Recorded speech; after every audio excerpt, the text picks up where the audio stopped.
Ladies and gentlemen, welcome to Drift on the Docks 2 here in Dublin, our most picturesque and craziest venue of the IDC calendar. Of course, this round brought to you by Link Engine Management. As you can hear by the loud noises behind me, we have certainly made our impact in this small seaside town here in Dublin. We are now into the Pro main event day. This is the second round of the Irish Pro Championship, and the drivers are going harder than ever. We're going to have a quick look through the grid and basically give you guys an idea of we're bright and early here this morning, so everyone's just getting dialed in on the track. It's a very technical track. We saw some incredible action yesterday, and we've got a full stacked pro grid ready to take it down. As you can see, the guys are ready and lined up for their last couple of practice sessions before we go to qualifying today. Young Ryan Caldwell sitting second position on the podium yesterday. He'll definitely be one to watch, and of course, all your regular favorites on the grid. But this time, not only are we going to focus on the cars, we're going to focus on the venue, because this venue is so unique. Just to give you a little bit of history, this is actually a disused ferry terminal. So the Stena Line company used to run passenger ferries from here, and of course moving all that to a different location in Dublin, leaving this vacant. Now, when we saw that it was vacant, it was almost big enough to squeeze a drift event in. After a lot of help and planning and discussions with the Port Authority, we were able to run a drift event here last year for the first time ever. Now, unfortunately, this event will be the last ever drift on the docks, and that is because there's a change of management coming up and some development. So today is the last time you're going to see drift on the docks. Now, what is essentially different about this track, and as you can see, our current championship leader, Dwayne McKeever, heading out to practice right now. The difference this year is we all know it's the last one, so drivers are going to be itching to be the guy that won the last ever drift on the docks. And we have a crazy crowd coming later today. All the seating sold. Atmosphere yesterday was incredible for Pro-Am. It's even getting more exciting as we go. Now, you're here behind the scenes, behind the grandstands, in the hot pit. And obviously this is where the guys will be working all day to make sure those cars are 100% prepared for action. Now, important to note, this track entirely surrounded by barriers, and those barriers are pinned into the concrete below, or to the cobble lock below. Now also, have a look at the ground here. Not concrete, not tarmac, but cobble lock. Drivers saying it's a little bit different than any of the other surfaces they've had to perform on in the past. And of course, you've got to deal with things like this. Manholes, which a lot have been covered in tarmac Adam for the track surface, but again, every time you go off that line, or that perfect line, you're going to be in trouble, and you may risk de-beating a tire. Now, we're just going to take a little bit behind the scenes just to show you what the incredible work that's been going on here during the week to build this custom venue. Remember, when we turned up here Monday, this was a completely blank car park. Right now, it is the centre of drifting in Ireland for at least the next day. Give us a wave, guys. Some early fans coming through the gates. We are bright and early here before the big crowds, and a great time to show you guys around the venue. Of course, expecting sunshine. You can get your ice creams and your candy floss here. I'm sure a lot of kids are going to be enjoying the action as we move along. But one of the most amazing things about Dún Laoghaire, which we've changed from the past of some events, is sometimes you're so far deep in the fence that you can't really get up close and personal with the action. Well, that is not the case here. Up close and personal with the action is what it's all about. We're going to take a little walk up the grandstand here just to show you how close the fans are to the action here this weekend. And as you can come up here, you can see very, very easily we are within touching distance of the cars as they come through. We're going to let the next two cars come off the line just to give you an idea of how close these fans are to the action here, especially in the front row. When you talk about a motorsport that you can get right up and close and personal with the action, well, this is what it's all about. The feeling right here on the front row is like nothing else. And we're going to let our next two drivers, which will be Sean Watt, moving through from the Pro-Am class yesterday, finishing third on the podium, going up against Alan McNeil. Let's have a little look at how visceral an experience it is here on Dún Laoghaire Live. And remember, that's what IDC events are all about, being here live and in the flesh. Of course, you can watch the live stream. As you guys are watching the live stream right now, you're getting somewhat of an experience of the IDC. But when you stand right here, this is what it's all about.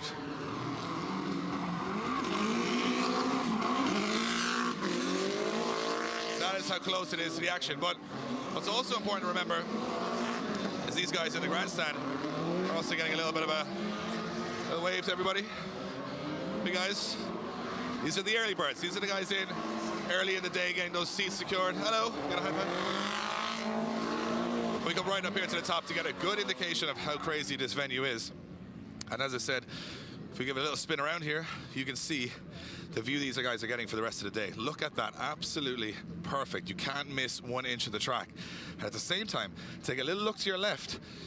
And this is not like any other drift event. A full marina sitting beside you as the sun starts to peek out here in Dún Laoghaire. It is an incredible venue, something we may never see again. And today these guys, and you can tell from the briefing, they want to be the star. They want to be the guy on the top step of the podium when it's all said and done here in Dún Laoghaire. So until then, until we kick off qualifying, right now, let's take a look at what you've got to look forward to for the rest of the season. Oh, hey there. Last couple of years, the Irish have got pretty damn good at some unorthodox things. And I don't just mean this. They've actually become probably one of the best in the world at a very unorthodox motorsport. Now, if you're not sure what it is, check this out.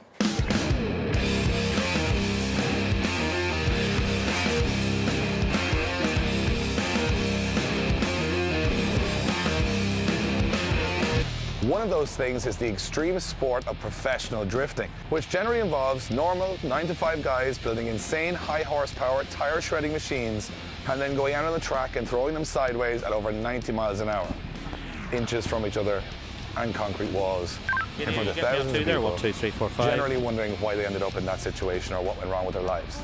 Honestly, it's pretty ridiculous. But we, as a nation, are pretty damn good at it. We even created a world champion who did this. 1, 2, 1, 2, 1, 2, 1, 2, 1, 2. 1, 2, 1, 2, 1, 2.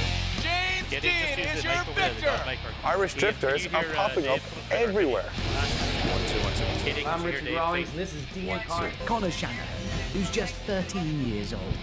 Okay, so if you're PFL in 1 and 2, you're hearing both me and Dave Green, Yes, yeah? that was a child in a 700 horsepower car. Yeah, okay, Grant, In thank you. 2018, the Link Engine Management Irish Drift Championship is aiming to make even less sense as we take this loud, obnoxious, anti-establishment and, let's be honest, awesome motorsport to some of the most unique locations in the country to annoy pretty much every environmentally conscious person alive. Honestly, we are really sorry about all the noise, the tire smoke and the race fuel. We're really sorry, genuinely. You're a sound lad.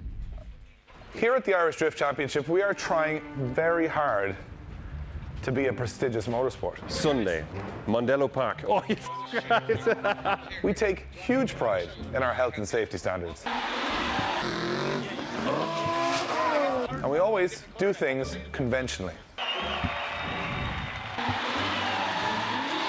And we certainly do not take unnecessary risks. That's why, once again, we are turning this harbour in Dún Laoghaire into a custom drift circuit. And hopefully nobody ends up in the sea. It's the last time we'll ever be using this venue because they're turning it into a business area later in the year. So if you need a reminder of how insane this place is, check it out.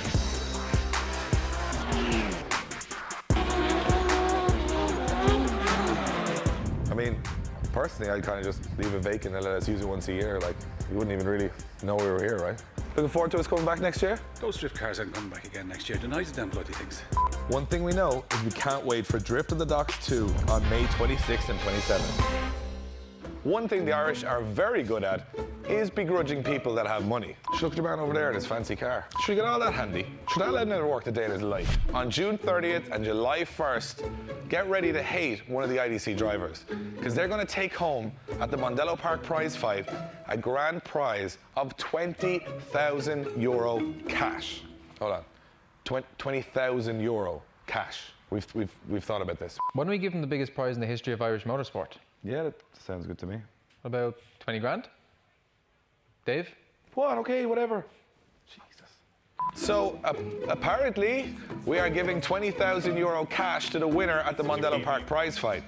There's a small chance drivers might kill each other for it. There's a high chance that they might crash into each other for it. And there's a definite chance that they're going to have to buy drinks for the rest of the grid, probably for the rest of their lives. But it's going down in Mondello Park on June 30th and July 1st. And you got to be there. 80 guys competing for 20 grand cash. Like, what are you doing that's better? You go shopping, go on a lawn? Like, what are you doing? Be there. It's going to be insane. For round 4 of the Irish Drift Championship, we are heading to one of Ireland's most prestigious venues. Well, maybe not as prestigious when we finish, but we are actually going to be trading horse racing for horsepower. See what I did there? So, for those of you not familiar, This is horse racing, Coming down towards the second last, and Whiteyear moves alongside. and this is the horsepower of drifting. Look at this, bumper to bumper. They transition side by side. Baskelis is shooing the finish line off the track. See, drifting is way more exciting than horse racing. I don't even know what all the fuss is about. The Irish Drift Championship will take centre stage at the 2018 Irish Motor Festival here in Punchestown. That means there's going to be an insane amount of stuff for you guys to see and do both on and off track, such as show cars, bikes, race cars, supercars, not as supercars, trade stands, and everything a true petrol head would want, without actually having to go to different shows. We're just trying to make excitement convenient for you guys, so you can thank us later. But it's going down on the 11th and 12th of August here in Punchestown. Make sure you save it on your calendar. No, I mean seriously, just save it now, because we're not moving on unless it's okay. We're moving on. Moving on. Welcome to Cork, the nation's true capital. Honestly, they think the capital, stupid Cork people, they actually think that. The Irish Drift Championship Pro-Am class finished their season at Kart World in Watergrass Hill. And everybody's going to be wondering who's going to be crowned the next rising Irish drift star. I mean, it's a bit like the X Factor of drifting, but it's not like the X Factor because that's kind of crap and this is cars and there's less emotional, well, there's the same amount of emotional stories, you just can't hear them with the cars. There is, however, €5,000 up for grabs, and it's going down on September 2nd. We finished the year with the biggest event of the year, and it's the finale. And this may just be the biggest event we've ever done. Now, I know we say that all the time, right? Biggest event ever. Well, let me break this one down to you. The final of the Irish Drift Championship, the final of the Drift Masters GP European Championship, 1,000 show cars, over 10,000 people, petrol head heaven here in Mondello Park at JAFest on September 22nd and 23rd. All the cool people are going to be here, so you better be. Shots fired. So there you have it, some insane venues for the season ahead. But we're not finished there. We're going to stir it up just one more time by offering the highest potential prize fund in the history of Irish motorsport. That's right, drivers will have the chance at winning €135,000 on track this season. Sorry, €135,000. €135,000. Was I there? Was I there for that meeting? Dave, I've done the calculations, and that means a potential prize fund of 135 grand for IDC drivers this season. Is that okay? Yeah, look, whenever you get a chance, it's fine. No, Dave, listen. Like, the biggest prize fund ever for drifting. Yeah, but that's why you don't want to miss out. So yes, there's 135,000 on the line for IDC drivers this year. But you guys can get involved too, because for this season, 25% of your pre-sale ticket, you can donate it straight to your favorite driver to help them get some budget for the rest of the season. Pretty insane. So there you have it, the craziest venues, the biggest prizes, and the most insane on-track action. I'm excited, he's excited. What's this? Let's see what happens at IDC 2018.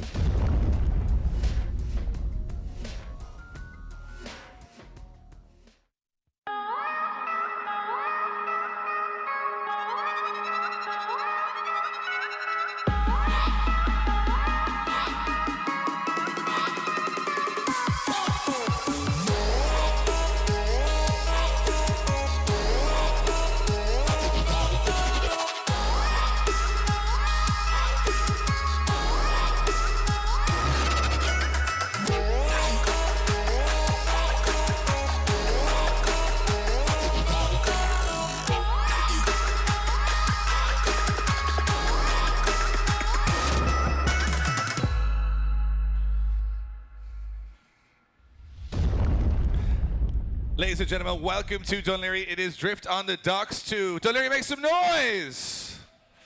We're getting warmed up, Okay, so we're about to kick off the second round of the Irish Drift Championship, brought to you by Link Engine Management. The pro guys have finished their practice. They're now getting those last few adjustments together. My name is Dave Egan. I'm joined in the tower by the power in the tower, Eddie Power. Welcome, Ed. Thank you very much, Dave.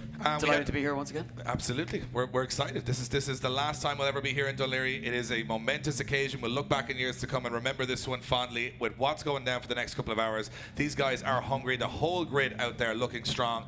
Usually you come to these events and expect favourites from the off. We have seen no favourites today. Everybody is on it. But if you're joining us at Dún Laoghaire and it's your first event this year and you're new to drifting, well, you know what? We're going to take a little time warp. We're going to go back to round one and fill you in on the story so far and what went down at round one of the Irish Drift Championship in Mondello Park last month.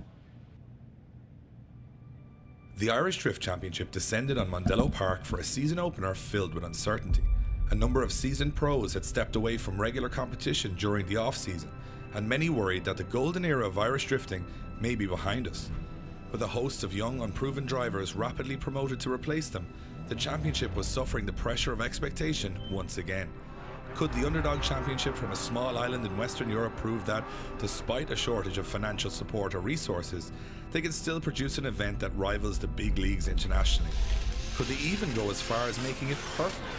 It seems like a pretty big ask. I mean, what is the perfect drift event? It's a pretty interesting question. We've all watched so many competitive rounds from so many countries at this stage. Can one really stand out anymore?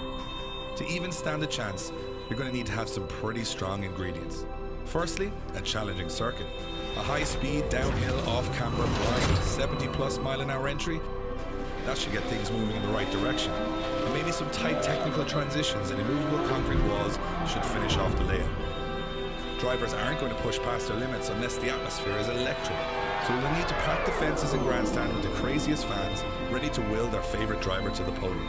Every sport needs rivalries, and the IDC has created some of the most heated in recent years. With all scores reset to zero, every driver laced their boots with a newfound sense of intent at round one.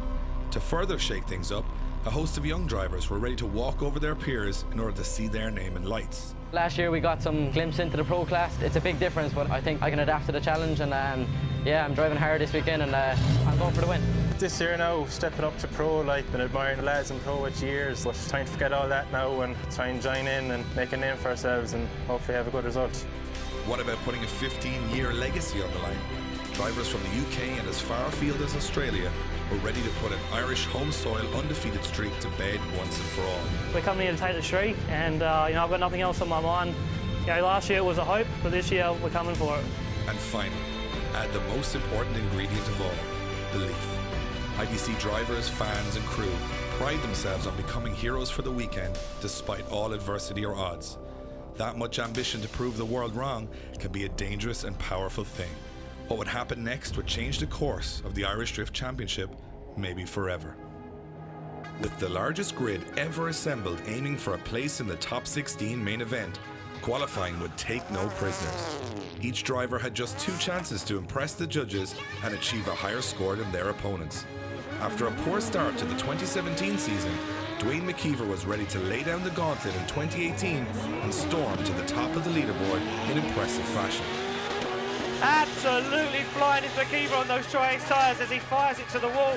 Already damaged from previous wall runs. Look at this from McKeever. 88.3 for Dwayne McKeever puts him into first position.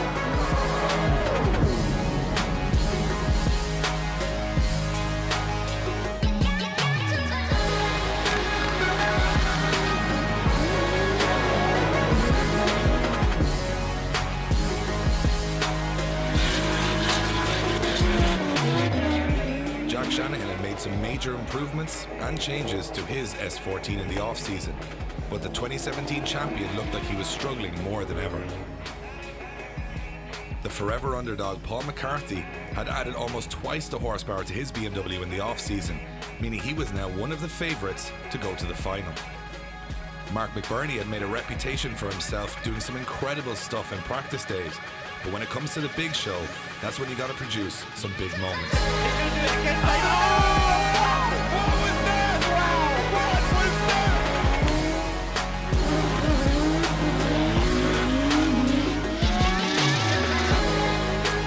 Look at this! Ryan Egan destroys the front bumper and then down with 32. Jack Shanahan goes through to the top 8. An international driver hasn't won an Irish event in over 15 years. Two guys determined to change that statistic are the Australian Mitch Larner and Englishman Steve Biaggioni. Both have come pretty close in the past, but were feeling even more confident this weekend. As fate would have it, they would face off against each other in the top 16. Transition from there, Larner looks a little bit sketchy. Larner all over Banksy. Mitch Larner absolutely right in the side of Banksy. Big aggression from Banksy as he fires it in. Can he stay with Larner? Larner, big angle Banksy, early transition. Larner looking good, about to make a dive. Oh! Banksy all over Mitch Larner. Unbelievable driving from both of these guys. Incredible. Whoa. Both drivers left it all on the track and received the first standing ovation of the year as the Mondello grandstand erupted in excitement. What was the right call? Well, it was the one everyone wanted, a one more time. Could there be any separating these heavyweights second time around? Look at the initiation from Banksy. Can he hold it? Just about keeps it together. As Larner giving Banksy a little bit of room now. Larner starting to make the dive through link ECU. All over the back end of Banksy's car. Larner looking for the kill. Whoa! Whoa! Door to door through clipping point 8. Look at Larner pushing Banksy across the line. Banksy's going to get a radio call here saying, push him off the circuit or you're going home. This one would come down to the wire, and Mitch Larner would push harder than ever before to edge the advantage. The Australian Mitch Larner may have edged the win this time around, but Bagsy will certainly be back for vengeance later this year. Look at McBurney! What was that? Whoa! Wow. Big impact.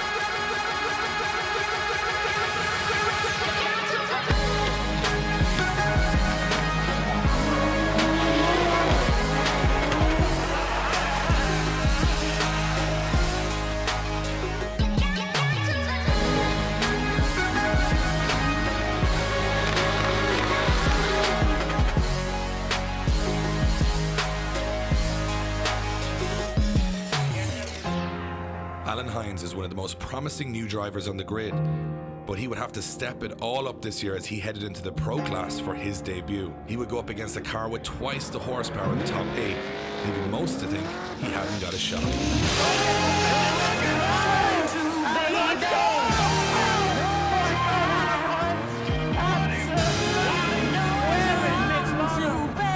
After a grueling one more time, Hines couldn't take down the Australian, but it left us all wondering, what's he going to be capable of for the rest of the year?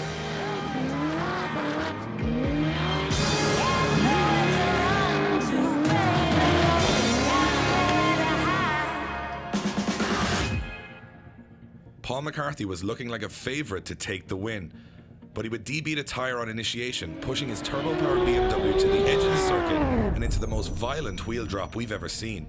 With his suspension suffering irreparable damage, Mitch Larner would be awarded third step on the podium automatically.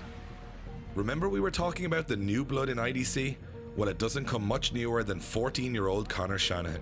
He would find himself in the round 1 final facing two-time champion Dwayne McKeever, who had yet to be defeated in 2018.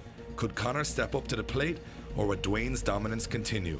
A packed Mondello Park was on their feet for the first final of the year, and you could cut the tension with a knife. It was time to send them over the hill one last time. Look at Shanahan! Look at Shanahan all the way inside Dwayne McKeever. Oh! McKeever drops wheels! Shanahan pushing McKeever around the ECU corner. Shanahan going for a big dive in front of the grandstand. Shanahan would lose a rear tyre as he followed McKeever off the track, leaving everybody wondering who held the advantage after the first run. Both drivers knew it was all on the line with one pass of the circuit left in the competition. Big dive to the first corner, and he's right there with Conor Shanahan through the smoke. Oh! McKeever sticks it to the wheel. Almost contact as they transition on And the watch the dive from McKeever, throws it to the wall. Drifting creates stories unlike anything else in motorsport, and the podium at round 1 was a testament to that claim. An Australian making 5 trips a year to compete in Ireland, a 14-year-old school kid from Cork, and the most dominant driver currently competing in Europe all held their trophies high after what may go down in the record books as the most exciting season opener in Irish drift history. With 5 events left on the calendar and our next event taking place on a dock in Dunleary, can you really afford to miss what happens next? I've got my ticket. Have you got yours? So there you have it, guys. That's what went down at round 1 of the Irish Drift Championship. And just as we are about to head to qualifying here at round 2, a small spit of rain just to make things super interesting for qualifying. All of the guys doing practice on the bone dry. And now we've got to go across to our judges to find out what this qualifying session is all about. Of course, remember, guys, there are 3 judges. It's a subjective sport. They are going to be scoring each driver out of a possible 100.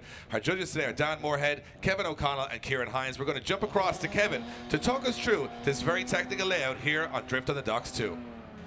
Thanks, Dave. So starting from the start line, what we want to see the drivers do is accelerate as hard as they possibly can up to the initiation point just before clipping point 1.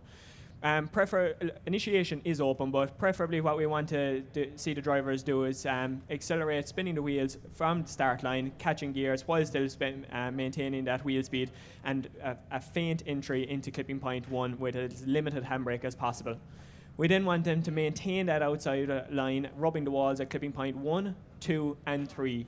As soon as they hit clipping point 3, then we come up to the most technical part of this circuit, where they want to come away slightly from the outside of that outside line of the track, maintain a middle line while they transition back out onto the outside line just at the dashes coming up to clipping point 4. We want them to then maintain that outside line at clipping point 4, 5, and then 6. As soon as they hit clipping point 6, we want them to come away from that wall again. A nice smooth transition in the middle of the track again, back onto clipping point 7. Maintaining that nice outside line all the way up until clipping point 8, and then finishing over the line and finish line. Well, there you have it from the judges, and of course we're going to give you a quick run of that on our virtual representation, which will give you guys an idea of what that 100 run is going to look like. So as you can see, as Kevin was explaining, it's a weight transfer preferred entry onto that outer first zone. Clipping point 2 here in front of the larger or taller grandstand. Then it's that wide line, but here's where they start to dial it in. Middle of the circuit as they transition across, getting the wheels back out to that outer white line as they come in front of you guys in the second grandstand. Then it's a wide arc, as you'd expect of always in IDC. Keep it close to those outer barriers. And this is the tricky part, switching right on a concrete pole in the middle of the circuit, and then it is full throttle to across the finish line. That is the perfect run. That's what they're trying to score out of 100. And we're going to quickly have a look at the criteria as well to see exactly what these guys are going to be scoring up against. So each driver will complete 2 non-consecutive runs. The highest score after both runs will count as a driver's final score. Each run is scored out of a maximum of 100 by our 3 judges. The average score from all 3 judges will count as a driver's run score. Drivers will be deducted points for momentary loss of drift, understeer, incorrect line, or dropping 1 to 3 wheels off the designated circuit and having significant contact with the outer walls. Drivers will be rewarded for extreme entries, increased speed, fluidity, snappy transitions, correct judging line, precision, proximity to the outer clipping zones, which in this case are those outer walls. Drivers will score a 0 for a complete loss of drift, spinning out, dropping 4 wheels off the track, or extreme understeer causing them to straighten up, or driving a section of the course. So now you're up to speed with how things work. We're about to head to the start line for our first driver, and we start in reverse championship order, meaning we take those 4 Pro-Ams from yesterday and they start off. Now, with a slight speck of rain coming down here onto freshly laid rubber, the man at the moment with the biggest challenge on the grid is going to be Jack Shield, coming through in 4th position from yesterday. Now, the rain might suit, or the slippier surface might suit Jack, but he's not going to know anything about the surface conditions until he pulls the handbrake at clipping point 1. Yeah, and you have to remember, Jack spent a full day yesterday in competitive action on a completely bone-dry circuit. The other thing to note here is that this track will dry out very quickly because of that top and lock surface, but Jack's Shield, you can see straight away, Dave, not having the same grip that he had yesterday, getting it wrong on entry, and a couple of wheels dropped over the line and off course. Yeah, much slippier surface, and they're actually helping Jack now that he knows the conditions to stay wide on that car. But you can see the speeds dropping dramatically, and just enough. Whoa, and a hit with the wall on the first run for Jack Shield. You can see very slippy out there on that laid rubber from all of those tires. Now the guys, you can see no tire smoke whatsoever. It looks like it will dry rapidly here again. Not a heavy shower, but enough to upset the first couple of runs of qualifying. And even though guys, round of applause for Jack Shield going out there on a very brave run in poor conditions. And yeah, not easy being the first driver to have to go out in that. As we say, that's the first damp or mildly moist run that we've had here in Dunleary all weekend. So moving on to our 3rd place finisher in the Pro-Am competition yesterday, Sean Watt is on the line. Yeah, and it's going to suit these BMWs with that less horsepower than some. So 53 on the board for Jack Shield, as you can see. Mid-pack score is going to probably have to improve quite a bit on that. But again, knowing the conditions, they might be back dry again. We don't know. This is going to be a very mixed bag of qualifying. Sean Watt, again, watch that wash they're getting as they come through, because that's where the most amount of rubber has been laid. As they come off the handbrake and onto the throttle after clip 1, that's where the most amount of rubber is sitting on the track, and that's where it's most slippy now. Yeah, you're likely to see some more tentative entries than we'd be accustomed to coming into that first section. After that, the guys are, they'll get a little bit comfortable. They'll have tasted the grip levels. What can Sean Watt do? Third place finisher, as we mentioned, in the Pro-Am competition. And this is looking nice from Sean Watt as he takes it right out to the wall, hugging that wide line that the judges were asking for. Now he moves it back into a midline through the transition. And again, big angle right out to the wall. Perfect wall run there from Sean Watt. Just see Dave struggling to keep the grip down. He was on full 90-degree angle at that wall. He barely held it. Can he get a run together here? A little bit unsteady with the grip conditions that are out there, but still managing to get it right close to personal to those outer barriers, guys. Round of applause for Sean Watt. 90 degrees on the wall in front of Grandstand B, and I have to say, just about holding on. So judges will be respecting the aggression, missing a couple of clipping zones, those white boxes on the ground. If you can't see those are the white markings on the wall around the circuit. They're trying to get close to those, as close as possible without making significant impact. Yeah, there you go, 61.3 for Sean Watt, and that essentially is a result of, a couple of bit of over angle there almost. So we move it on to our next driver on the line again. Returning from the Pro-Am competition, Ryan Caldwell. What a weekend it has been for this young man so far. But what we're watching here is if they go in at the same speed they did yesterday, they're going to wash into that wall. There's a lot of tentative entries, and he's coming in very early here to test it. Yeah, much earlier entry than we've seen from him all weekend. And, with the level that these guys are at such an early age, this is no trouble to them. This is a really nice run from Caldwell in the Quinn Motorsport S15 as he just feathers the throttle. Pinpoint accuracy as he sets the car right out to the wall, just washes ever so wide as he now switches back to the transition as Caldwell takes it across the line. Guys, put your hands together for Ryan Caldwell. Yeah, nice run. We expect him to be right in the mix today. Looked incredibly strong yesterday. The only man to take him down was our current undefeated driver in the Pro-Am class, Lee Scott. Yeah, that final battle yesterday would have been right at home in a pro level final. Yeah, if we were to see that later on this afternoon, we certainly wouldn't be upset. Now, Ryan Caldwell's score coming in 76 on the board. He's leading qualifying after 3 runs. Yeah, we're not seeing Lee Scott, our winner from yesterday, running out of tyres again. Lee Scott, he's doing too well, he keeps telling me, because he keeps using all of his tyres in Saturday and he has none left for Sunday. So we move on to Stuart Gilmore. Stuart Gilmore, he is a car body repairman, and he may need to be after this weekend. He's driving a 630 horsepower RB26 180SX pickup truck, or PS13 180. It's confusing to know. It's a bit of a Frankenstein, this thing, but Stuart already tagging the bumper off the wall. Yes, Stuart has made his way up from Pro-Am or IADC now in the Pro-Am for his second year running, or into the Pro category now in his rookie Pro season. Oh, almost spinning out there, Eddie, going a little too much angle towards the wall and actually losing a lot of momentum. Judges will be watching that.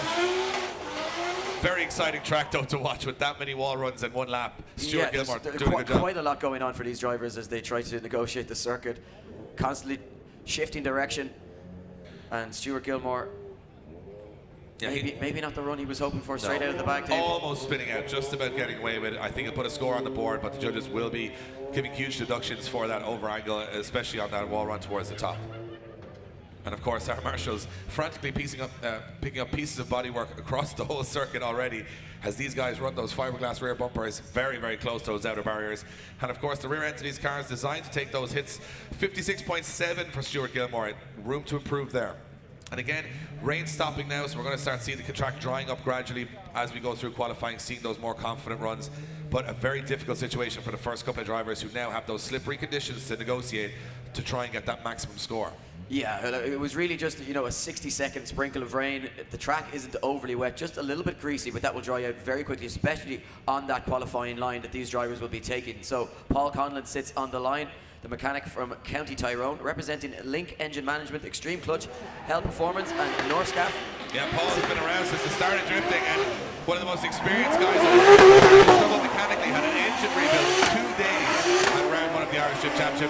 Engine went in Friday practice. They built a 700 horsepower engine almost overnight for this car, and right now Paul Conlon doing a good job of staying right to the edge of the circuit, representing Link Engine Management, as you mentioned, Eddie, and doing a good job. He is the veteran in the championship. He's been around since the early days before there even was an Irish Cup championship. And a good job. Oh, and a heavy hit with the wall as he comes across the finish line. Good run from Paul Conlon. Not a bad run, keeping in it just towards the end as well, and just managing to get that car over the line. Not getting too unsettled by that contact with the wall, and Paul Conlon looking comfortable, hooking up quite well with that car early on here in qualifying. Of course, 2 non-consecutive runs these drivers will take, and then we will take their best scores, put them into a top 24. 71.3 for Paul Conlon. Not bad on his first run, and a good safe score for Paul, and he'll be able to build on that for his second run. Now, hearing from the pits that Brendan Stone not able to compete in the competition this weekend, so we move it on to another man who was having difficulties changing diffs right before qualifying. Charlie Geary sits on the line, representing Clonakilty Car Centre, Evolution Studios, Yellow Speed, Premier Auto Parts, Auto Equip Garage, Equipment, GL West Cork, Motors and Continuing Precision Engineering. Charlie Geary has been on fire, but again, Dave, as you mentioned, mechanical difficulties causing a little bit of problems for him. Yeah, big hit with the wall on entry there, Eddie, and goes very, very deep towards it, but he managed to correct that very, very quickly and get himself back on that qualifying line. A lot of drivers struggling when they hit those walls and getting the car back on angle again, and obviously naturally tries to shoot you back towards the barrier. Charlie showing his talent behind the wheel of this BMW. Yeah, these tight technical circuits really suit Charlie Geary's driving style. Doesn't have the biggest horsepower on the grid, so when it comes to a tight circuit like this, he really comes into the mix. Yeah, speaking of mechanical difficulties, next driver up, Dennis Murphy, not even competing at round 1 properly with a huge problem with that car. Now it seems to be okay. And more engine problems during practice. He had the head off the engine. Doing stuff, yeah. As me and Eddie would say. Rocker cover problems. They were doing stuff to the car. Mike Dean working away tirelessly trying to get that car ready for qualifying. Charlie Geary, though, scores a 74, enough for a second position so far. 74 for Charlie Geary on his first run. Not a bad attempt for a man who missed quite a bit of qualifying this morning. So, Dennis Murphy, we return to the line where the tyre technician from County Cork awaits his first run. This is an SR 2.2 540 brake horsepower HKS stroke Dean M Sport SR. Winter's quick change in the rear, some soda. You name it, it's got it. A really impressive build and a very impressive driver behind the wheel as well. What can Dennis Murphy do here at round 2 of Dundee? Looking good so far, Dave. Yeah, and of course we've noticed the smoke now starting to bellow from the rear of the car. We have full grip out there on the circuit, or near enough to it, so runs getting faster, more smoky, more aggressive, guys getting a little bit more confidence to go right close to those walls, and from where I'm sitting, that looked like a very, very good run from Dennis Murphy. Sort of almost a second chance to kick off the season here for him, and he kicks it off in style.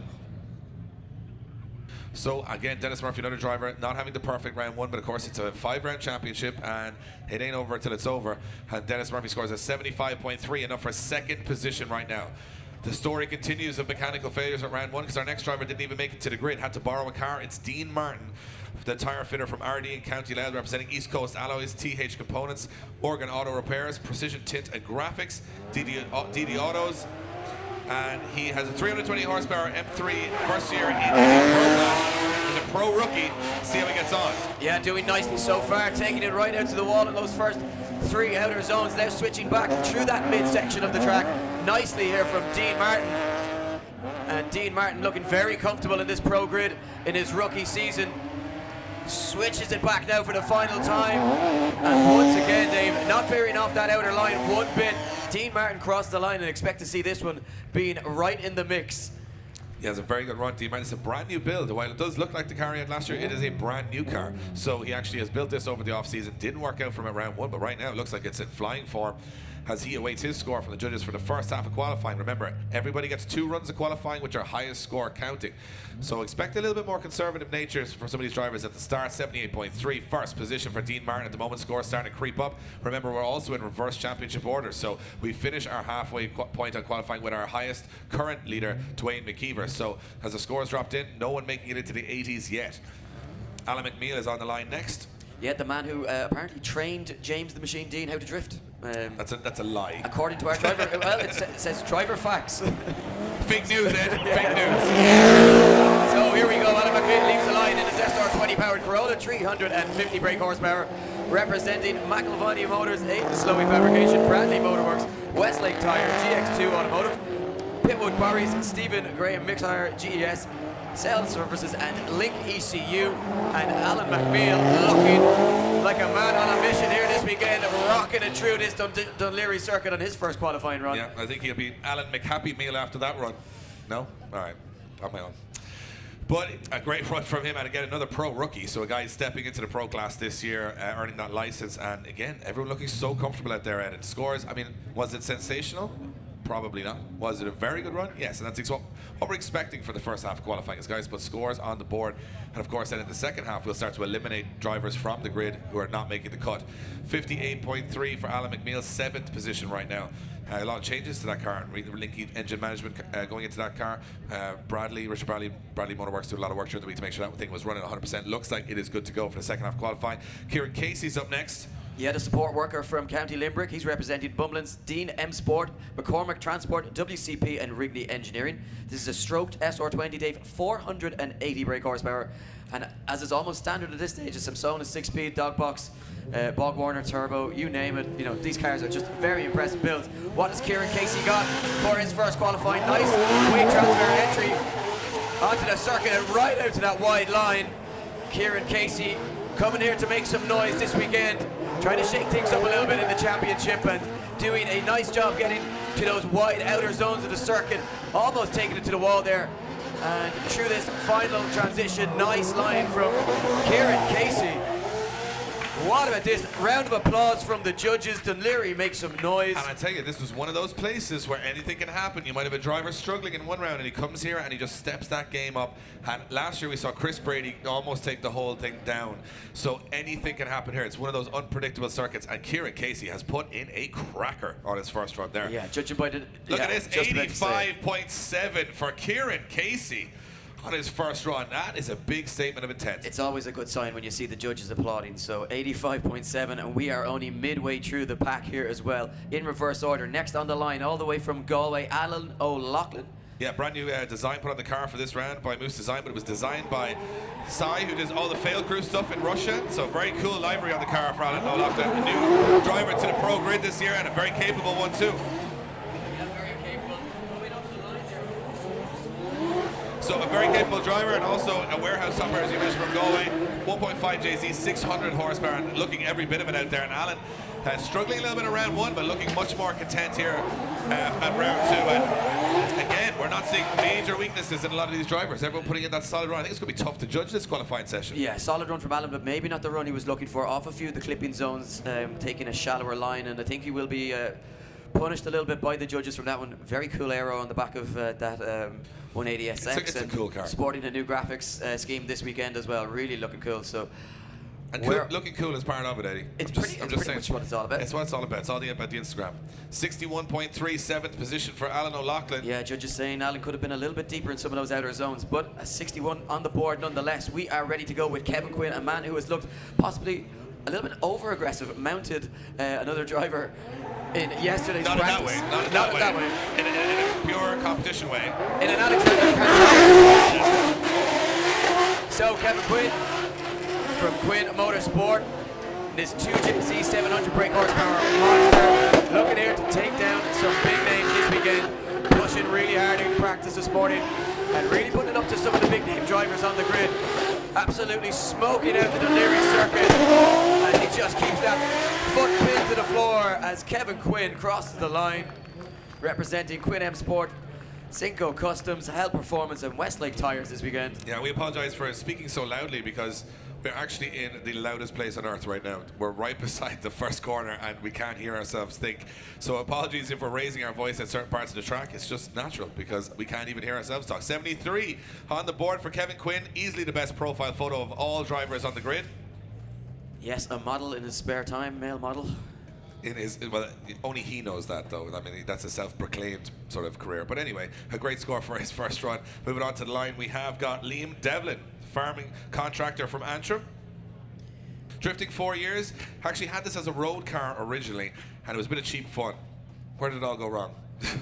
Here he is on the pro grid, but it's still a 3.2 BMW E36 Evo engine. Not one of the highest horsepower cars on the grid, 320 No, certainly horsepower. not. He said to me earlier on, the only thing he could ask for this weekend is for an extra 100 brake horsepower, but he's enjoying himself out there, not having any difficulties this weekend, just having a bit of fun out there and enjoying it. What can he do here as he leaves the line for his first competitive run of the weekend? Liam Devlin takes it right out to the wall. Nice line as he dials on the angle now to screw a little bit of speed as he comes through that midsection. Big smoke screen, as you'd expect from Devlin. Look at how wide he hugs that white line, and that white line indicates the edge of the circuit. And this is pinpoint accuracy from Liam Devlin as he completes his first run. Delirium makes some noise. That's another for the Antrim man. Yeah, I think we're going to see a lot of upsets today because that is the best qualifying run Liam Devlin has ever put down. That is insane. And this is just the start of qualifying. Every driver wants it here today, and we're going to have some fights on our hands. Hopefully on the track, not behind the scenes. Yeah, not fisticuffs. Yeah. Well, let's see what's scored. There, 80.3 for Liam Devlin. Puts him into second position. Solid run from him. And the score's starting to rise as we go along the order. Pete Nielsen's up next. Yes, the Drift Games, Mr. Serious, Moose Design, K Performance, Japspeed, DTA ECU, Mintex Brakes, Long Term Race, where Stone Motorsport, Corpo Seas, Mobile One driver representing a multitude of sponsors this weekend. Yeah, and of course we don't like to mention it, but he was also a contestant on TV3's The Apprentice once. Yes. Loves when I say that every single time. He's down about 50 brake horsepower this weekend. He mentioned to me earlier on that he's dropped his tyre pressure. He wouldn't tell me what pressure he's running, but he said less than half of the tyre pressure that he normally runs. Yeah. And he said this car is lightning quick around this circuit. He also really happy with how he it's also said that every time they dyno the car, it loses about 50 horsepower. So he's waiting on a new build for round 3. So it's the last ever available for this particular model of 180SX for Pete Nielsen. And of course, with years in the judging panel, he's grown quite accustomed to knowing how the judges score these runs, but missing a couple of clipping zones early on. Yeah, not getting out to that third clipping zone, but getting it back online through the final sections here. Look how fast he is though as he transitions now through the midsection for the final time. Switches back right into the edge of the track, dropping a wheel, tags the wall as he crosses the line. Guys, put your hands together for Mr. Keep Drifting Serious. His new car is being unveiled at round 3 at the prize fight, and it has got see-through doors and roof. So you can actually see him through the doors. He has Perspex Lexan doors on the new car, so you can actually see him in the car. It's a 65.3 for Pete Nielsen, 9th position so far. You can see him in the track-cedo there in the photo. What a character, but probably needs to up his game a little bit, I think, to get into that top 24. Remember, the top 8 qualifiers will automatically go to the top 16. Drivers from 9th to 24th will battle once in the top 24 to make up those remaining 8 spots in the top 16. That's how it works. Yeah, so we move it on to probably one of the biggest chassis on the grid here. Joe Doyle needed a Stena-Line cargo ship to transport this car here for this weekend. RB25, 600 brake horsepower under the bonnet of this R33 Skyline. Yeah, and of course the R33 back in its natural habitat down here at the docks. If you remember, finishing up in 4th position at this very round last year, narrowly missing out on the podium against Brian Egan. Coming here to take that top spot though this weekend in the Quinn M Sport Top Gear NI Cinco Customs Hell Performance Crumlin Goal LS Online R33 Skyline. And you know what, Joe Doyle looking confident, putting in a big run, Dave. Yeah, very big run from Joe Doyle, very loud run too. Also pops and bangs from the Quinn's M Sport R33, and that's another big score on the board. I think the judges are going to have a hard time separating these guys today because we're getting towards the business end of the championship after round 1, but a lot of these guys in the mid-pack saying, I can get right back in it with a result here today. Yeah, Joe Doyle, the man responsible for all the impressive builds. Look at this, the score drops in an 86.3 for Joe Doyle, starting where he left off at round 2 last year, right in the mix. And Joe Doyle, a statement of intent, Dave. 86.3 for Joe Doyle, right to the top of the leaderboard. Chris Burnett now up at next driver, broke 2 half shafts on his first time going on the power here at practice yesterday, so had to fix that car overnight. He spent a lot of time aligning and getting all the rest of the guys' cars together, but now it's time for him to shine, and it seems like from the end of practice he was going pretty good. Yeah, one of the few men to beat Dwayne McKeever, took him down here at this event last year. What can he do this time around as Chris Burnett leaves the line? This RB25 600 brake horsepower S13. This looking nice from Burnett, taking it right out to the wall and just keeping that foot pinned. Switches it back for the final time. Burnett doing a really nice job, just keeping it fluid, keeping it wide, and the judges will be impressed with that one. Not a bad first run for Chris Burnett. So things really starting to heat up. As we mentioned, we are in reverse championship order, so Yeah. Let's see what the score comes in for Chris Burnett. the higher finishers in 73 on the board for Chris Burnett, enough for 8th position so far. Yeah, next up is the man that finished second on the podium at this event last year. They didn't really give him a chance, and he almost won the whole damn thing. Chris Brady is our next driver to take to the circuit in an SR20 powered Corolla representing Chambers Performance. Brandy Motorworks, GT tuning, 720 wheels. He is proud to be the underdog, but this is where underdogs shine, here on the docks in Dunleary. And Chris Brady's going to start as he means to go on. He's got to put in a big run here. Yeah, enjoys that underdog status, but likes to remind people just how good he can be. Second year last year, and here to put on a show. Said he's not quite comfortable out on the track. Caught between second and third gear quite a bit as he comes around, unable to find a suitable diff for this weekend. And Chris Brady losing some bumpers as he tags the walls, keeping it on that wide line, not doing the bad job. Hit me Brady one more time. The single's been recorded by Jules Chambers and his band. And those guys, the Brady Bunch, are here this weekend to cheer on Chris. Yeah, and you know what? They've got that car really singing now at this point. As you said, you can hear him just stuck between gears, right on the top of second gear throughout the whole course. Now remember, that's not a reference point to a road car. These guys changed the differentials on the cars to allow that wheel speed. 76.7, fifth position for Chris Brady. Just a point to mention, I was saying about dips. Dwayne McKeever at the first round of the British Championship could get up to 100 mile an hour wheel speed in second gear. So it goes to show they can change the car to actually stay in one gear for longer. So a lot of them are doing that. Next up, we got Danny O'Callaghan, another pro rookie, had a solid start at round one.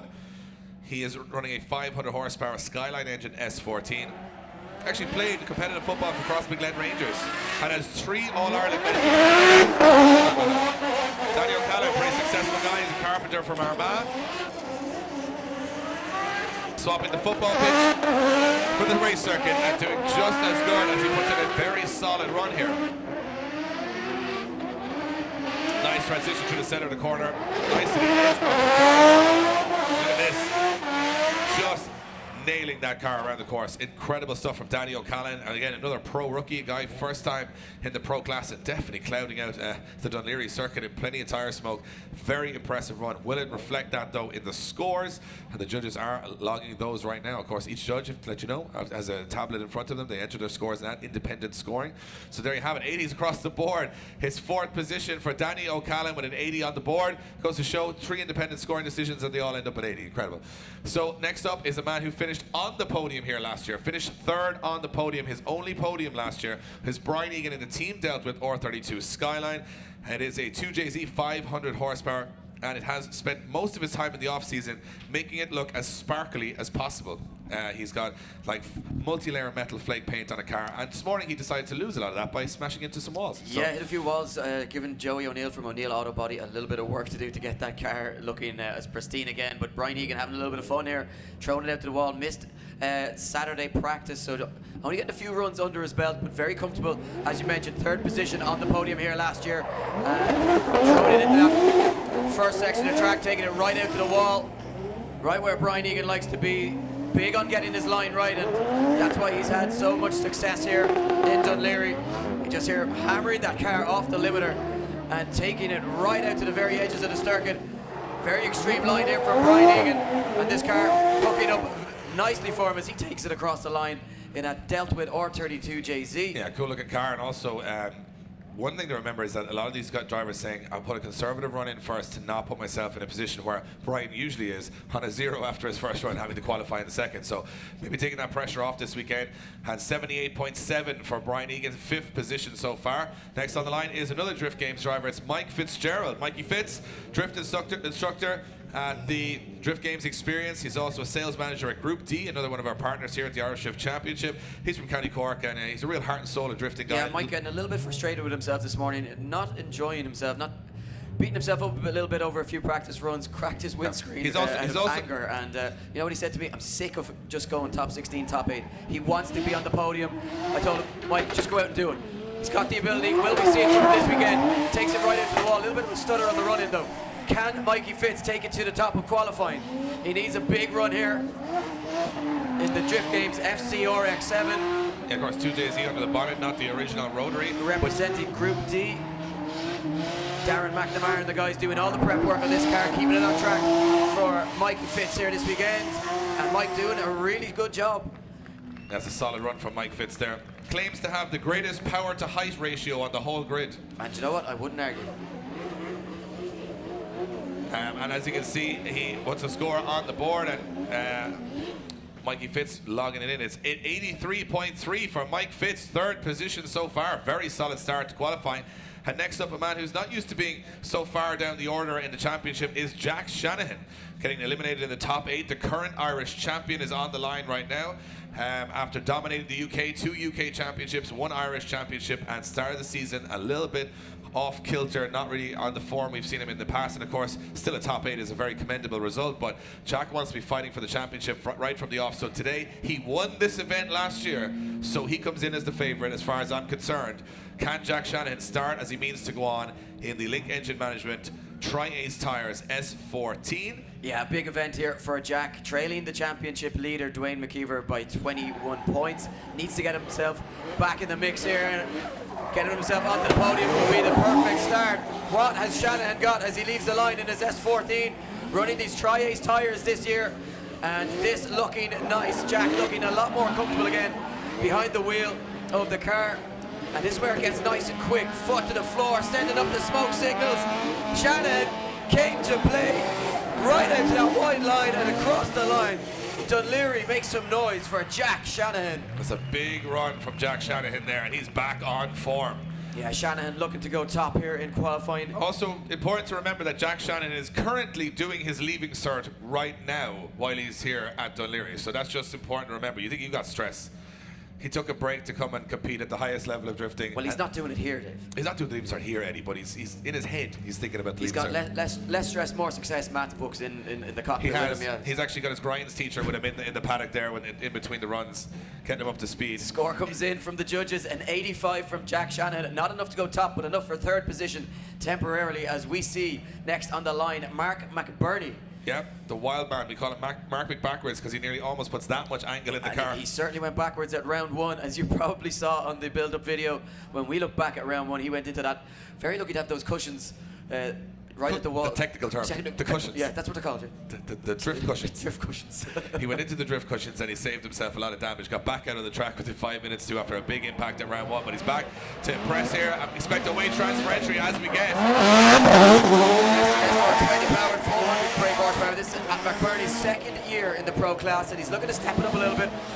Finished inside the top 5 at round 1 and hoping to replicate that success and go a little bit further.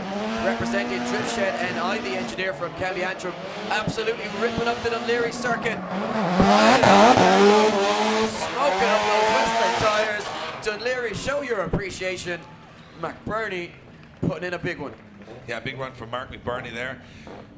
And you know what? He's looking stronger and stronger as the events go on. He's a future star of the sport for sure. And Mark McBurney awaits his score from the judges. Remember, this is just the first half of qualifying. It is an 80.3, and for 5th position for Mark McBurney, a big score. Again, he's qualifying very high this year from the off. Next on to the line we go to Alan Hines, representing the Pro Drift Academy, Link Engine Management, Group D, Drift 2 Motorsport, Origin Labo. He learned how to drift on video games, and he's still learning how to drift on video games. Was practicing this track all week on his virtual simulator that he has created himself. So when he comes to the track, essentially he's done all the practice all week in his bedroom, essentially. So that's how crazy these guys are getting to on a level. And it certainly shows in the performances we're seeing from him. This is his first year in the pro class, and he gave us one of the moments of round 1. Let's see how it goes in round 2. Yeah, leaving the line in second gear, Alan Hines, as he feels that's the most useful way of getting the power down. Looks very quick through the circuit, and certainly leaving some of the other guys for dead in practice earlier on this morning. Now, Alan, wow, one of those drivers that line. really gets on the wide line, does exactly what the judge is looking for. Look at this, pinpoint accuracy, taking it right to the very extremes of the circuit, and rubbing those walls.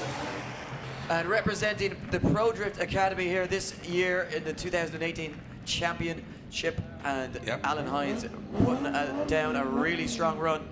Yep, so he's a student from Cork, 22 years of age, awaiting his score. They have it an 82 for Alan Hines, 5th position at the moment on the scoreboard, and we're seeing a lot of guys now creep into the 80s. Our next driver on the line is one of the biggest stars in Irish drifting. He's also an ex-UK champion. It's Shane O'Sullivan from Galway. He's in car sales, but he's representing this weekend Elite Auto's Jap Speed and Maxxis Tires. He's only missed one event since he started in IDC, so he's only missed one event in over 10 years of competition. And he's also got over 25 podiums, but never won an event.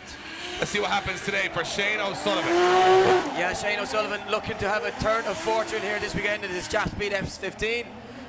Running Maxxis Tires as always, and Shane O'Sullivan, as you mentioned, Dave, so much success, but never managed to put it on the top step of an Irish podium.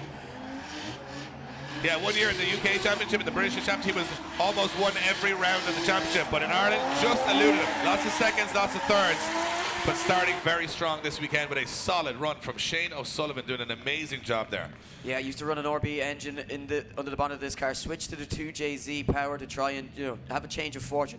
Shane O'Sullivan looking really confident out there though this weekend. Where will he land when the judges' scores come in? We await confirmation from our judges. Can Shane O'Sullivan do enough to top qualifying, or will he be down the order with a little bit of work to do? So judges still discussing this one, Dave, but the score drops in an 80.7 and enough for 6th position for Shane O'Sullivan. He'll be happy with that after his first run, and room for improvement there in the second one. Is certainly a few areas where he could have got a little bit wider. Yeah, absolutely. And no one creeping into the 90s. He had Joe Doyle still sitting in first with an 86.3, Kieran Casey in second with an 85.7, and Jack Shannon in third with an 85 so far. Next up, Paul McCarthy. Yeah, the man who eats doner kebabs for breakfast, the project engineer from Tipperary. He's representing PTG, Westlake and Max Fabs. A 3.2 turbo engine with 550 brake horsepower this year. And McCarthy, 4th place at round 1. Looking to take it to the podium here this weekend and keep his championship hopes alive. Yeah, incredible stuff at round 1 for Paul McCarthy. Only eliminated by a tire D-bead. Just when it mattered most against Dwayne McKeever in the top 4, but he's sitting very comfortably now in 4th position in the championship, right where he wants to be, just behind the top 3, and ready to attack here at Dún Laoghaire Drift on the Docks 2, and another very good run from Paul McCarthy. And of course, you can hear a lot of thunder last night if you're around the area, a lot of thunderstorms, but we have the thunder from down under lining up on the start line as we await Paul McCarthy's score. Very good score from Paul there, for Paul. The precision tinted graphics guys doing an amazing job on that car in the off-season, making it look incredible. And of course, he took half that car apart at round 1, so they have to do more. 80.3 again for Paul McCarthy, 7th position at the moment. And on the line is the only man that can eradicate 15 years of undefeated history, because the Irish have never been defeated in 15 years on home soil. And he came very close at round 1. He flies all the way from Australia every single round to be here in front of an Irish audience. He is the Thunder from down under, Mitch Larner from Perth in Western Australia. Half of Australia staying up to watch him perform every time. He said to me earlier on, Dave, it's not if I win today, it's when I win today. He believes he has what it takes to take it down the street here in Dún Laoghaire. And when you look at a raw run like that, you can see exactly why, but it unsettles his line a little bit. Has to miss that second outer zone. But getting back on it now, and he starts to put the foot to the floor. Mitch Larner shredding those Westlake tyres on this V8 supercharged monstrous LS power 180SX. And Larner takes it across the line. Yeah, leaving a huge cloud of smoke. He's getting a huge following here in Ireland. Everyone loving Mitch. And of course, every time we meet Mitch on like a Friday before, he's just half asleep because he's just flown across the world, and he's like glazed over for at least a day and a half. Yeah, and more importantly, he's been quite unwell since he left Ireland the last time, bedridden. He's been struggling to, stay upright, and he's had to just had to really relax. He's just about managed to make it here this weekend, and feeling the adrenaline rush through the veins. 12th position though is where he's going to be after his first run, a 78.3. Yeah, 12th position so far, and of course, remember, you've traveled a couple of hours to be here. He's traveled 15,000 kilometers to be here this weekend, so he always has that top trump on us. Every time we say, oh, it took me ages to get through traffic, he's like, I just flew from another continent on the other side of the world. Okay, next up on the line, as the smoke starts to clear around the circuit, it is going to be our youngest driver on the grid. Currently sitting 2nd position in the championship, it is Conor Shanahan, just 14 years of age, representing Link Engine Management and Westlake Tires. He is obviously still in school at 14 years of age, and probably one of the most promising young talents we've ever seen in drifting, not just here in Ireland, but across the world. You go anywhere, to the United States, you even go to Japan, they know who Conor Shanahan is. But today, will he take his first ever IDC Pro win? Well, we're about to find out. Yeah, narrowly beaten to pip to the post at round 1 by Dwayne McKeever, looking to correct the wrongs of that first round. Can he go top here? Can he take it out to the walls? needs a big run here from Conor Shanahan to try and outdo the 86.3 of Joe Doyle. But if one man can do it, it is this young gun, 14 years of age, but a wealth of experience behind the wheel. He's even been on Top Gear with Richard Hammond, and Shanahan takes it across the line. Yeah, you know what, for 14 years of age to have that much, I mean, there was a video posted last night. Go check out his Facebook page. The footwork in that car when he's driving is just, it's like an Irish dance on an accelerator, a clutch, and a brake. It's insane how much control he has without really, if you look at it when he's steering, it's quite calm, but when you look at what he's doing with his feet, 84.3 for Conor Shanahan, puts him into 4th position right now. That leaves one driver remaining. And that one driver is Dwayne McKeever. Dwayne McKeever is our last driver on the first half of qualifying. And he is, of course, our current leader in the championship, winning round 1. He is undefeated this season so far in both Ireland and the UK. So he comes in here as a strong favourite to take it. Last year, getting eliminated, as far as I remember, in the top 16, which was an uncharacteristic way for Dwayne to exit the competition. Of course, he is a 2-time Irish champion. Yeah, making a very uncharacteristic mistake in the chase position, getting caught on the transition against... getting caught against... right now, or Chris Burnett rather last year. Dwayne McKeever flying around the circuit and looking so confident. Drives this car very unusually with the clutch, always full throttle, and using the clutch in and out to actually modulate the throttle, which obviously is extremely hard on the car, showing no mechanical sympathy. But man, does it look exciting, and man, does it put him on top of those podiums, because look at the speed of McKeever as he finishes that run. Impressive stuff from the Northern Smoke Machine, and living by his nickname as he clouds out the docks here in Dun Laoghaire, and he will await his score from the judges. And a 90 on the board for Dwayne McKeever, puts him top of qualifying, 1st position, and we're halfway through qualifying. We're going to reset our scores and head back to the start line for the first run. But before we do, let's give you guys a quick teaser of what's coming up at round 3 of the Irish Drift Championship. Moments. They are why we watch. They are why we cheer. They are what makes this sport what it is. But these incredible moments were created by pride, not reward. They promoted national stars, but didn't change their personal circumstance. What if one event could change their lives? What if the reward was worth more than just pride? Can you imagine the moment that would create?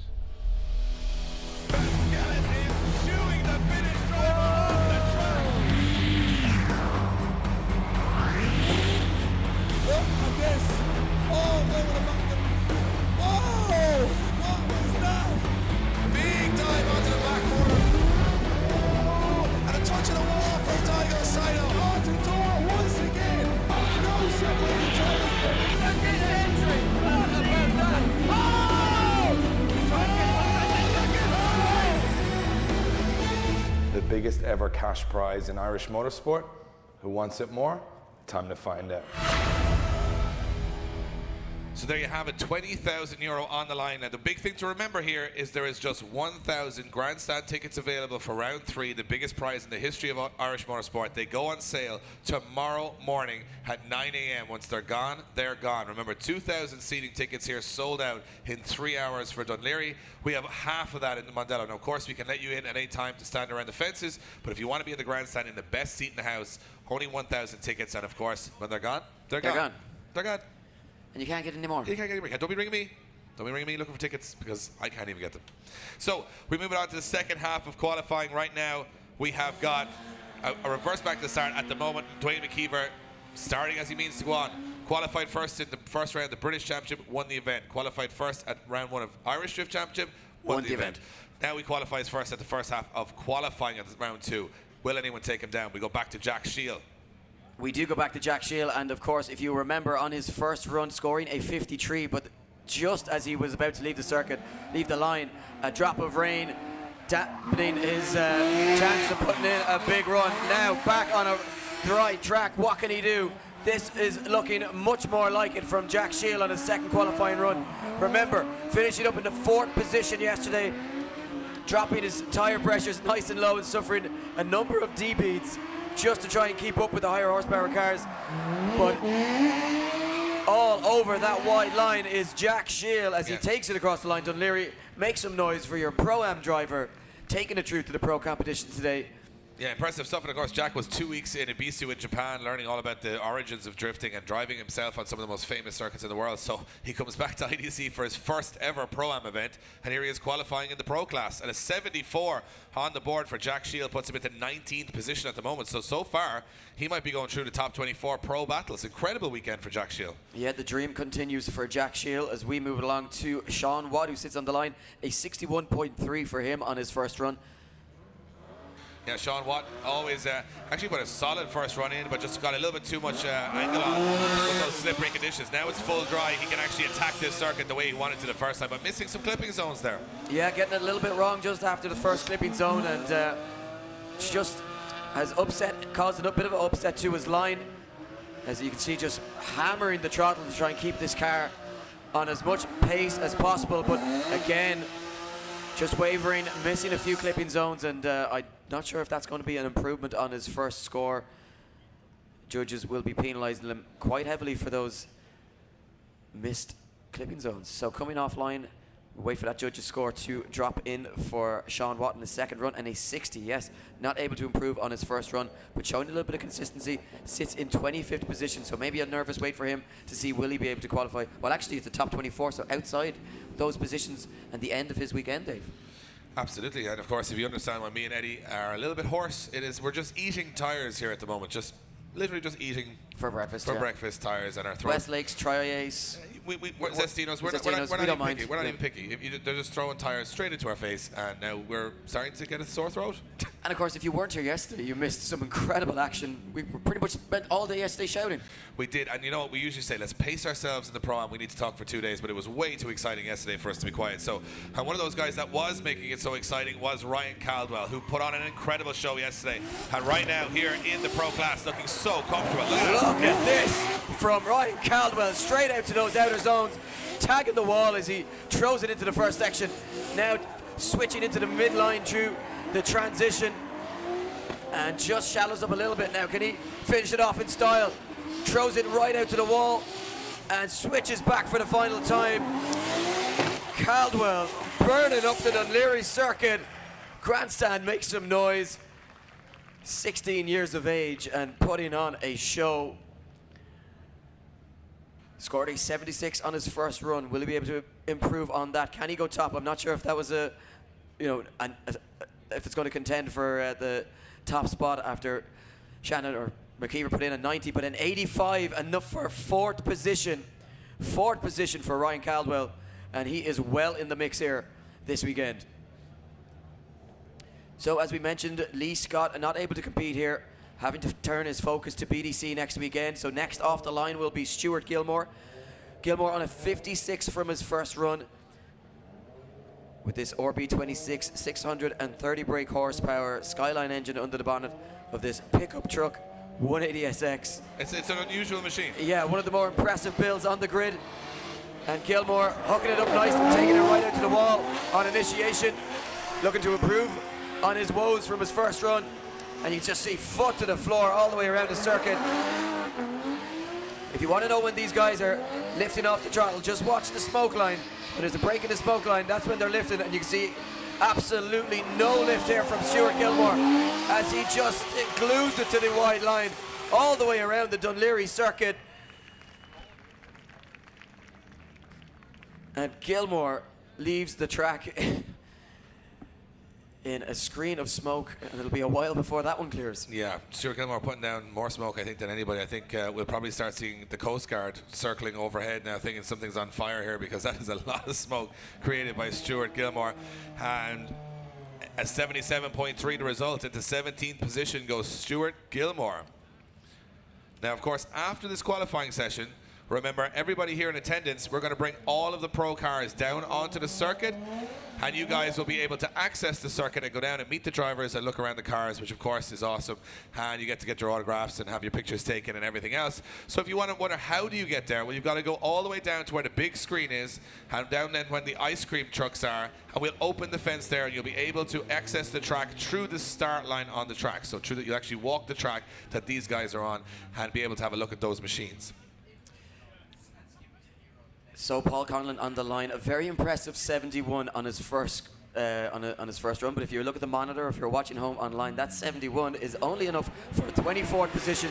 So Paul Conlon needs to step it up a little bit here. Big flick into, getting it a little bit wrong, missing that first clipping zone. As Conlon, the Link Engine Management S15, looking to get back online. Seems to be struggling a little bit this time around, Dave. Not able to replicate that first run. No, first run definitely looks stronger at this point. But let's see how he finishes that run. You know what, that outer line there he's been doing all day is absolutely perfect. So he's got some parts of the track absolutely dialed, and he's going to be a tough competitor to come up against when we see him in twin battle action later on. I'm sure his score being enough to do that from the first run, maybe. Well, 24th position, so it could be a nervous wait. Yeah, my mistake. But yeah, actually, I just realised that that's how high the scoring has just got without me paying attention. So 56, not improving. So a nervous wait for Paul Conlon, and as we say, you know, you'd be surprised. This big run from him on his first attempt, and might not even be enough to get him into the show. So we'll move it on to Charlie Geary, who is also down the order. A 74 sits him very close to that drop zone. Yeah, and of course the score is starting to get higher and higher and higher, and when almost, you know, half the grid scoring, nearly high 70s and 80s, that's the cutoff. It's going to have to be a solid run to get you into battle action at all today. So Charlie Geary waving to our start line marshal. Yeah, Keane Droney, our start line marshal. Bit of a character. Bit of a character. Just a bit. So is Charlie Geary, and he throws it into that first corner. And that BMW, look at this to the wall from Charlie Geary and that BMW Touring. Hammering on the throttle, and this transition is where you have to play with the throttle and not get overzealous. And here we go, look back on that outer line again. You want to see painting a line with those rear wheels right close to that outer white line that is, of course, painted. And the second transition coming right close to those tires, yes, but a little bit too wide, dropping the wheel over the circuit and just about rubbing the barrier. An impressive run from Charlie Geary there. Yeah, a little wheel drop at the end, but a very impressive run overall, and I think the judges are going to reward that aggression. Was it enough to improve on his 74? We await and see. I think it may have been. Charlie Geary looking very confident out there and really hooking up well in this circuit, Dave. Absolutely, and of course, all of you guys here in Dún Laoghaire at the moment, very quiet. We're not going to accept that later on. Right now, we're just, you know, you take your time.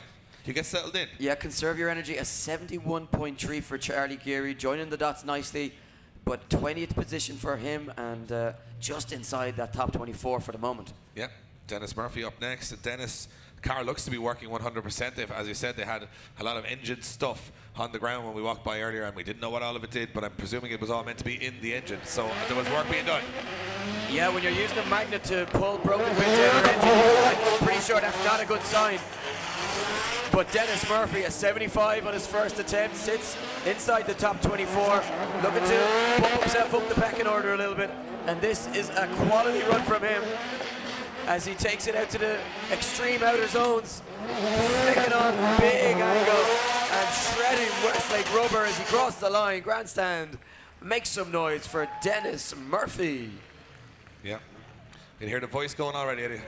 You can hear it, it's going. Yeah, we're going to get a squeaky Eddie for the rest of the day, I'm sure. Yep, and I won't. Back to Mill Street, 2015. Back to Mill Street. So let's see where the Dennis Murphy lands in the scoreboards. Improves into up to 17th position at 77.3. So Dennis Murphy looking confident and not troubled by those mechanical woes that he suffered earlier on in this morning's practice.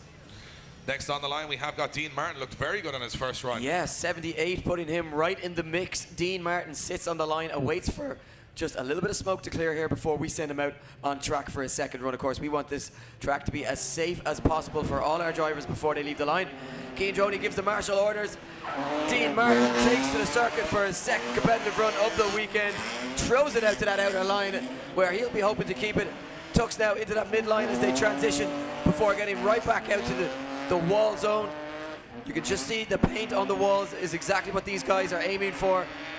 And then again, that snappy transition as they throw it back towards the final section of the circuit. Dean Martin looking very consistent here this weekend in Dún Laoghaire, Dave. Yeah, with new build, new car, new Dean Martin. And as we said before, if we could just get Dean Martin and James Dean in a very historic battle, it'd be an incredible moment. Yes, the Rat Pack.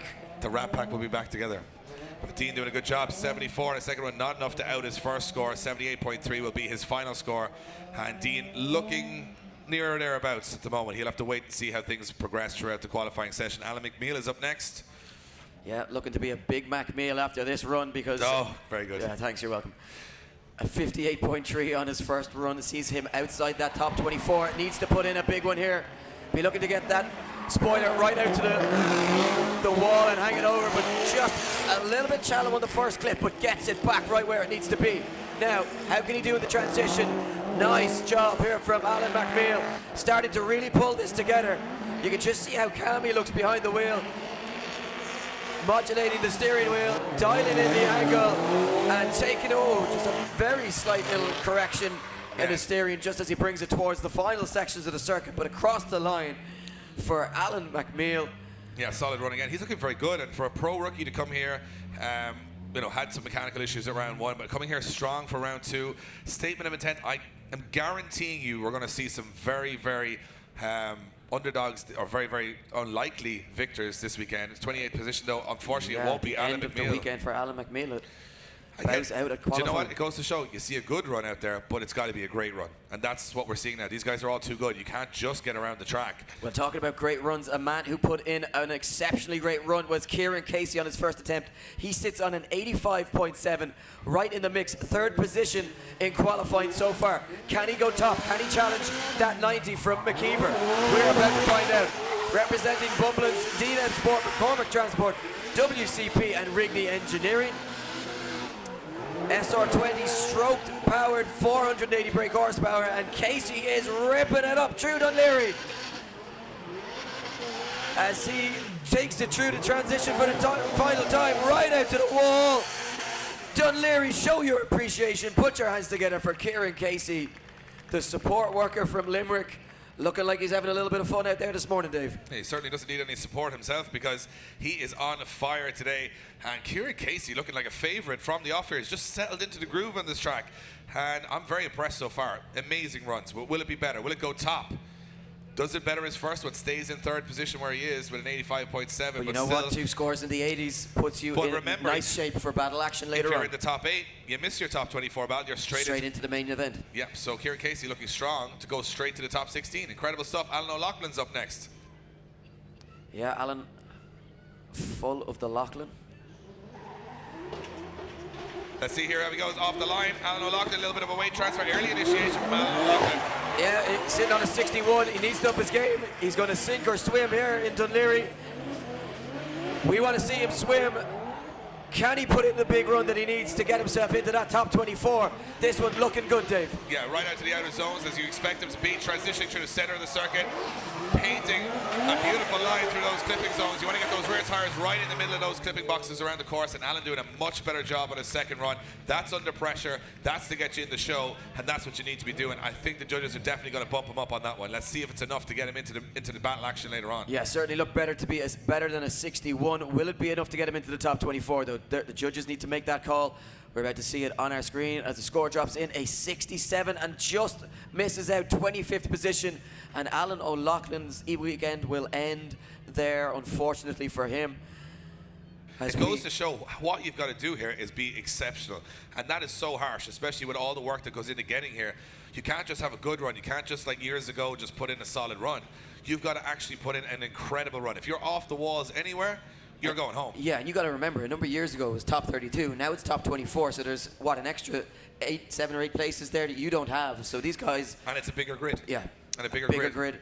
So more competitive. That's the thing, and it's about pushing these guys to the absolute limit. And at the moment now, it goes to show that you've got to put something special in. So is Kevin Quinn. He's got to put something special in here. Yeah, but you know what? Kevin Quinn certainly has something special. A 73 on his first run. He is right there with it. But you know what? He's one of the most aggressive drivers we have on the grid here in the Irish Drift Championship. And if one man is going to try and make a name for himself this weekend, it will be Kevin Quinn. Looking to take down some big names. He'll be looking to go top here in qualifying. What can he do in a second competitive? He starts out nicely, taking it to the wall, and hooking up quite well here in Dunleary.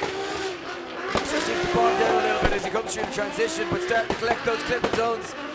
And the Quinn M Sport owner is looking like a man on a mission as he comes back through his own smoke cloud. Kevin Quinn popping and banging, as you can just hear the anti-lag from the rear end of that car. Crazy, crazy build. And Kevin Quinn, not sure if that's going to be enough to top qualifying. Will it improve on a 73? I reckon it might be a similar enough score for him this time around. Yeah, and of course, it's very hard to get up into the 80s and 90s here because you have to be sensational to do it. And I see a lot of guys out there doing good runs, but again, the judges are so harsh here in IDC. They do not give points away without you really deserving them. There's no emotion involved. It's based purely on criteria, and that criteria was laid out in the driver briefing, so that's what they're going by here. And of course, Kevin Quinn, probably one of the few drivers who has to battle his own smoke the whole way around the circuit. A 74, yeah, very similar to his first run, sits in 20th position, but inside that top 24, but he will have to battle in order to earn a top 16 place later on this afternoon. So we moved along. Liam Devlin sits on a score of 80.3, well inside the top 24, sits in 10th position currently. Yeah, let's see how he gets on. Of course, that's not much wind here in Dundee today, which is unusual Yeah, for so a lot of that being so smoke close sitting to the sea. sitting on the track.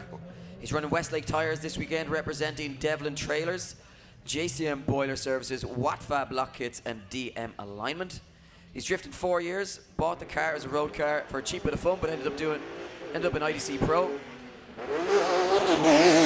it's running a 3.2 Evo engine, 320 brake horsepower, wide body kit, 245 Westlake tyres on the rear, and Devlin coming here for a little bit of fun this weekend, but putting on a show, wowing the crowd, and again just shredding the back bumper off those wall sections.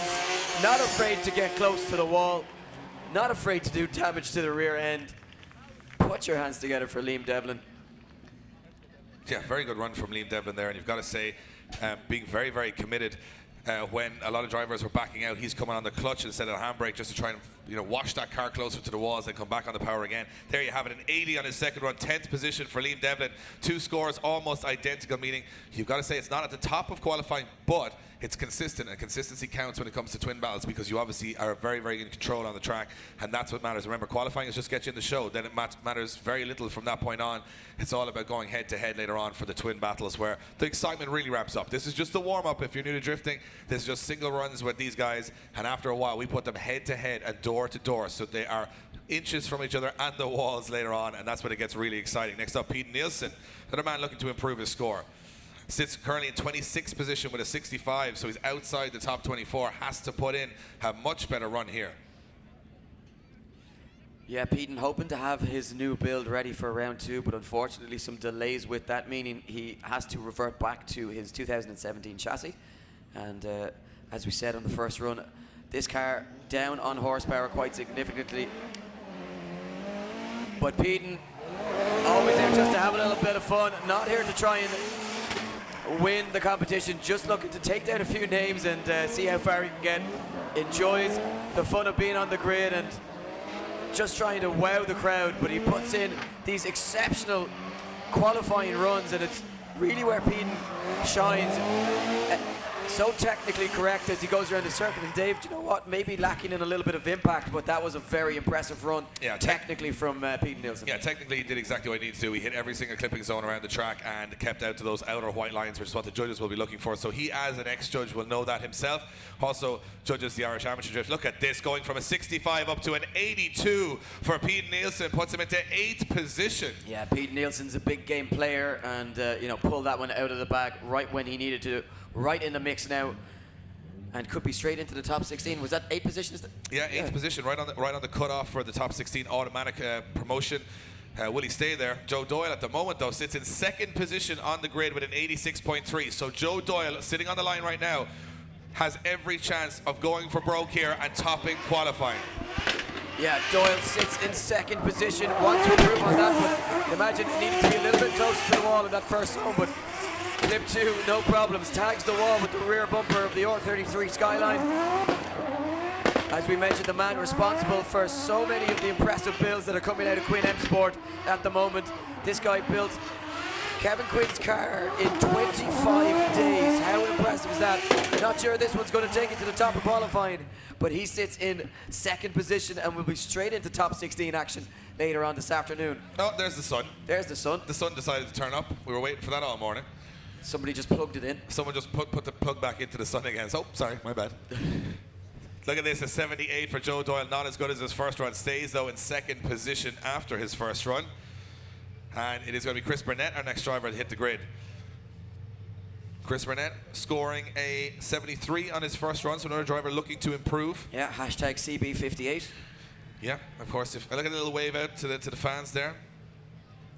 It's an awkward wave because he's only got a very small window on the car, but still it's a wave all the same. Chris Burnett looking very relaxed though. Yes, enjoying himself here this weekend. The sun came out when Chris Burnett came on the track. He must have thought it was a sign from God. Here we go. Chris Burnett, will he get the score he needs to get into the top 24? Turn it and burn it. Chris Burnett out for his second run, needs to improve on a 73. Where's he going to finish up? Nice transition through the midsection for Burnett as he takes it right to the wall, hugging that white line, which designates the exit or the edge of the circuit. Burnett fires through the final sections here, dials on the angle to scrub the speed, takes it over the line, joins the dots perfectly through this Dunleary circuit, and Chris Burnett heads back to the pits after his second qualifying run. I got distracted a little bit by a big yacht that just sort of sailed by there. I was like, it's very hard to keep your eyes on everything that's moving around here. And Chris Burnett puts in a very solid run. Look at this, up to 12th position with an 80.3. Impressive stuff from Chris Burnett. If you're watching in from around the world, let us know where you're watching from. Let us know how far and wide we're reaching this weekend. Let us know where you're watching the Irish Drift Championship from this weekend. And if you could, when we really appreciate it, hit that share button at the bottom of your screen. That's all we ask. Just hit that share button. Let's spread this out to the world. Next up is Chris Brady. Look at how psyching himself up in the car in the Chambers Performance SR Corolla, and you can see very relaxed these drivers today, having fun out there. That's what it's all about. That's what it's all about. It's all about putting on a show for the fans, and Chris Brady's certainly doing it. Oh, shuts it down a little bit, getting it a little bit wrong. Brady on a 76 from his first run, so he is inside that top 24, but he would be looking to pump himself up the order here. But Dave, I want to mention, you know, it's all about the fans, and the drivers do this for the fans. Well, Chris Brady proved that by bringing one of his fans here this weekend, paid for tickets for one of the fans, one of the people that he noticed following him on all his different social media platforms, and he reached out, decided to pay for tickets for the fan, her mother and her brother, to be here this weekend to cheer them on. So, you know, real credit to Chris Brady, giving back to the fans, and that's what it's all about.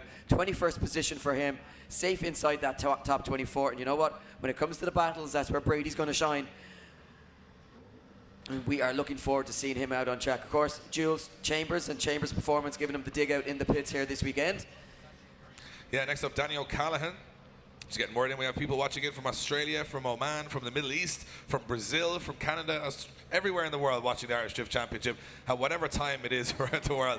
But it is middle of the day here and the sun is shining in Dunleary as Danny O'Callaghan throws it into that first corner. Yeah, average enough first run from O'Callaghan. Only managed to 80 on his first run, so sits well up the order. And tearing up the circuit here. Look how quick he is through that midsection, launching this S14 around the track, taking it to the extremes, right out to the wall, foot to the floor. Sloppy transition from Danny O'Callaghan. Wow, what about that from Danny O'Callaghan? Incredible stuff from Danny O'Callaghan as every driver here now pushes themselves and their machinery to the absolute limit to try and make it to those twin battles later today. Remember, at the end of this qualifying session, you guys here in attendance can make your way all the way around up to where the IDC merchandise tent is. That's the black tent up by the building where you see the Monster Energy can up on top of the roof. Down that area, we're going to open the fence. You can make your way down through the start line and check out these amazing machines in the flesh and meet the drivers, have a talk, take a few photos before they wind up for those battles later on. Next on the line, Brian Egan. Yeah, just going quickly back to Daniel O'Callaghan's score, an 81 on his second run, stays in 10th position. 10 drivers left to complete their second runs. First up will be Brian Egan, sits on a 78.7, representing Delta with O'Neill Auto Body, PTG Precision Window Tinting and Graphics, Motorsport 56, GK Tech, Suspension, Night Racer Aero, ACT Clutch and Discover Creative. Brian Egan on the line. What's he going to do this time around? Needs to bump it up a little bit if he wants to get himself up the order. He'll be looking to get himself straight into the grade 8. Brian Egan leaves the line for his second run of qualifying. Here we go. Big flick entry from Brian Egan as he takes it right out to the wall, scraping that rear fin off the wall. This is looking nice from Brian Egan, far more aggressive now on his second run, launching it around the wide line through the teardrop. And Brian Egan starts to put the foot down, shredding his tires, sending out the smoke signal. Brian Egan crossed the line. Let's hear some noise for the dealt with driver in his R32 Dre Z. That car, a really, really impressive looking car this season. And Brian Egan is back with a bang here, of course. Yeah, it's a big finishing run on the there. podium here at round 2 last year. An 83.3 puts Brian Egan into 7th position and straight into the top 16. Yeah, that's a good run from him. I mean, again, there's a lot. It can move a little bit there in that top 8. Up, a lot of drivers can't bump people out of the top 8, but it looks like he's definitely safe for battle action. Next up, Mikey Fitz. On the line, had a very, very solid qualifying session at round 1, and he looks like he's back in form again for round 2. But it looked like he had a gear change issue coming towards the first corner on the last run. So let's see what happens on his second. Yeah, did manage an 83 regardless. Now Mikey sends it out to the wall. Again, looking very comfortable on the track here, especially in the lead position. Has that qualifying line dialed in. He's representing Drift Games Group D, Work Wheels, Turbo by Garrett, Turbo Smart, Westlake Tires, Mishimoto, ECU Master, Mobile One, EBC Brakes, JDM Distro, Sunoco Race Fuel, As New Injectors, TrailerStuff.ie, Moose Design, and Martilius Exhaust. A lot of sponsors on board helping Mikey Fitz out. One of the nicest guys on the grid. Really loves being a part of drifting, commits his whole life to it, and Mikey Fitz putting in a big, big second qualifying run. Will it be enough to take him up the order and challenge for that top spot, of course? And Dwayne McKeever sitting on a 90 after his first run, setting the bar nice and high. Mikey's second run a 79, so looking nice and consistent. Not able to improve though on his first run. Yeah, still in seventh position. Yeah, not so bad. Still inside the top 8, so he'll be happy with that. Next up, Jack Shanahan, who did almost top qualifying here. We're used to seeing him right at the top of qualifying. He'll know Dwayne McKeever has a 90. I can tell you right now, Jack Shannon's going to close that door and say, watch this, because that's what he does. He's got that confidence, and he says, Mo, we'll go right there. I'll show Dwayne a 90. Here we go. Fires into that first corner. Perfect so far, grazing the wall on clip 2, grazing the wall on clip 3. Now he's on for it here. So far, so good from Jack Shannon as he now takes it right to the edge of the circuit, right to those outer walls, and look at this. Shanahan is on it right now. Can he get the transition nailed? Pretty good, and good fluidity and good speed through the track as Jack Shanahan fires it across the line. The tires on fire as he came across the line. That much wheel speed in the car. I've never even seen that. The tires went on fire at the end of the run, and that's exciting stuff. Yeah, no customary hand out the window gesture from Jack Shannon as he finished the run, which means he meant business right there. It was all focus. He wanted that top spot. It's time to take down that unbeaten streak of McKeever. He hasn't been out-qualified in 2018. Is he going to be out-qualified here in Dunleary? McKeever's on a 90. Jack Shanahan scores on his second qualifying run. 88.7, narrowly misses out on top spot, but jumps into second position.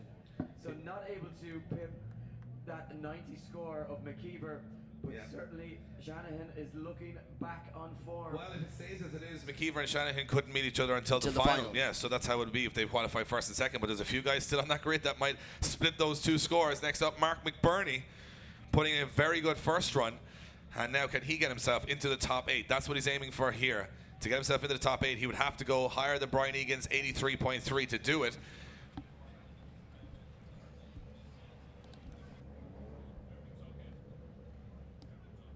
So our marshal's just checking on Jack Shanahan's car. I'm not sure what happened there, but there was an issue with Jack Shanahan's car. You can see it on the screen. We saw the flames coming out from under the car as he came across the finish line. Car now switched off. An issue with fueling, I think, may have been the issue there. Fueling igniting off the tires. So our marshal's making sure that it is 100% safe for everybody there behind the scenes before that car is pushed out of the way.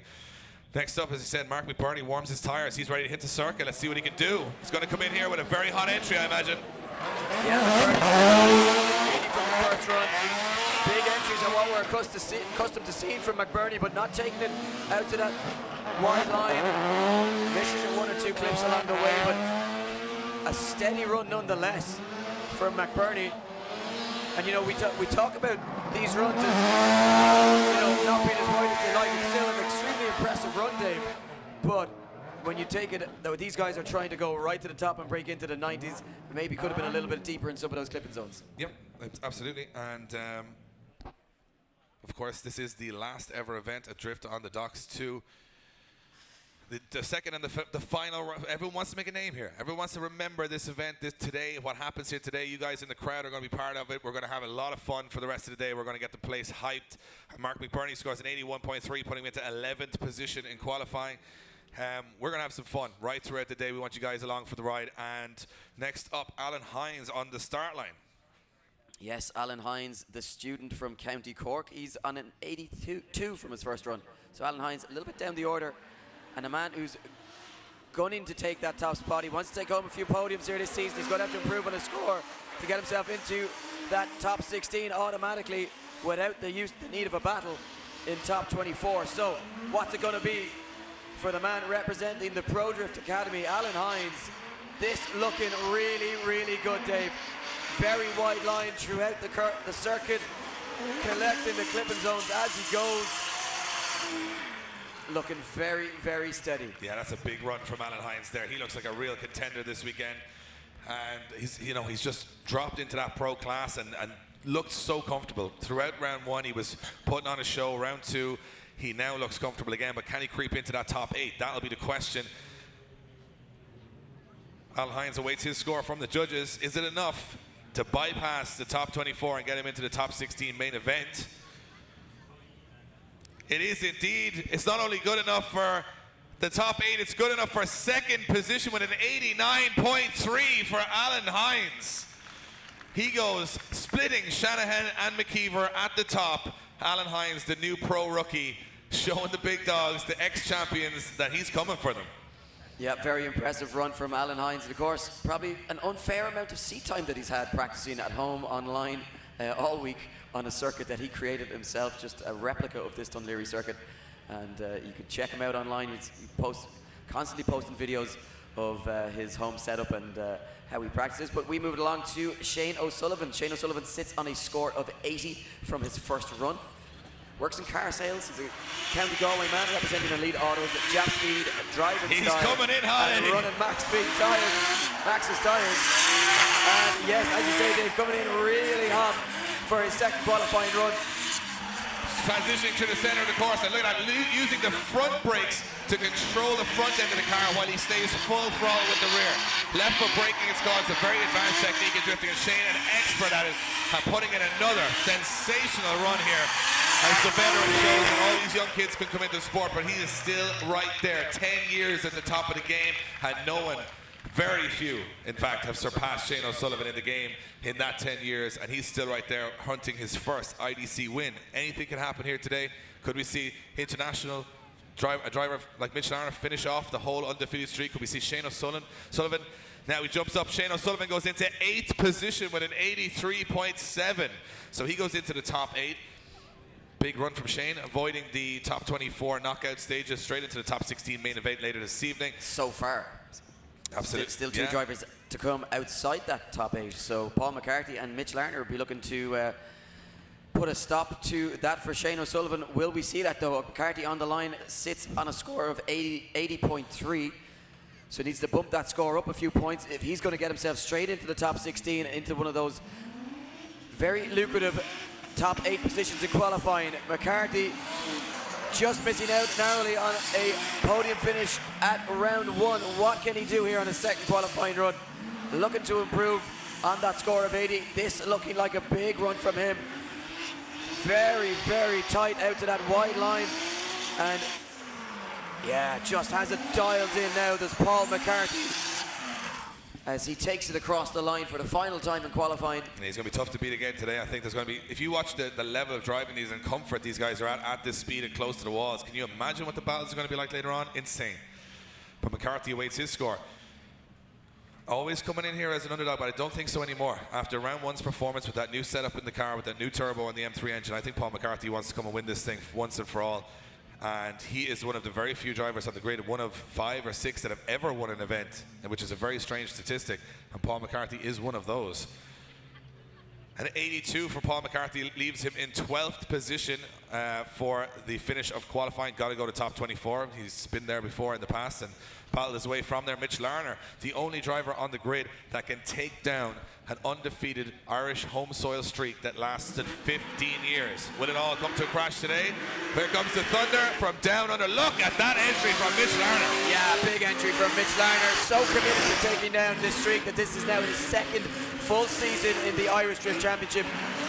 Commuting from County Australia, and Larner just shredding tyres. Look at the speed, Dave, as he fires it onto the wall. Throws it back on big angle, now the scrub speed through the final section and across the line. That's a big run. That's the a thunder big from run. down under is here to play. Hand out the window. That's a Show big run. your appreciation. Do you know what, Dave? Say it again. That's a big run. That's a big run. There's no other way of describing it. Full confidence, full impact. Is it enough to top qualifying? That's what I'm asking the question. It looked to me as a spectator as the most exciting run on the track, but is it the same in the judges' eyes? They're looking at it from a different criteria. He goes into 4th position with an 87.7. 87.7 for Mitch Larner into 4th position. He goes, actually did shallow up a little bit towards the end of the run, not getting right out to the white lines. This probably would just cost him those extra couple of points. But here we go. God. Yeah, what more do you want? Conor Shanahan on the line now, our second last driver in qualifying, 14 years of age, and currently sitting second in the pro class of one of the hardest championships in the world. Can he go top? Can he get rid of his brother? Can he get rid of McKeever? Can he get rid of Alan Hines and go right top of qualifying? Well, let's see what he's got as he comes off the line, spinning wheels. Fires it into that first clipping zone. Look at that, almost 90 degrees on the wall in front of the grandstand. Conor Shanahan's going for it here. Yeah, Shanahan going for the big run again out to the wall. Tags it this time around. Yeah, this is as close as we've seen anyone go to the outer walls. Yeah, Shanahan looking really, really strong here. Fires it through the final section. Wowing us here at O'Leary. Fantastic run from the 14-year-old Shanahan. Could that go top? A 90, the score to beat from McKeever, who sits on the line awaiting his second and final run. Yeah, McKeever's watching that. McKeever's watching that straight ahead of him, sitting on the line going, here we go again. Got to get rid of this little scamp before I get to the top of the podium again. Does he go top? He does not go top, though. 5th position for Conor Shanahan with an 86.7. So right now, if I'm not mistaken, sitting first place in qualifying is Dwayne McKeever. So therefore, he's going to stay in first position, meaning Dwayne McKeever is our highest qualifier. So this run is just for fun. So he'll have been told that on the radio. You can see him thumbs up the camera going, I've already top qualifying, so. Yeah, Funk Motorsport coming on board as well for Dwayne McKeever for this round. And I'd imagine, Dave, you know, he's already in first position. He'll come out and just maybe do a sighting lap. Oh, I'm presuming he'll just come down here and wave to the fans and say, there's no need to waste another set of tyres. I'm already first in qualifying. Absolutely unnecessary. Or maybe I'll just go and try and beat my own score, because that's how confident he is right now. Here we go. We're about to find out. McKeever, can he beat a 90? Rubbing his spoiler off the wall. Now the boot lid doing his best to destroy the rear end of this 180SX, and it's only qualifying. McKeever came to play once again. He's not going to be top. He's going unbeaten into the top 16. Eddie, this guy's unstoppable. He's Can't just even see him in the midsection.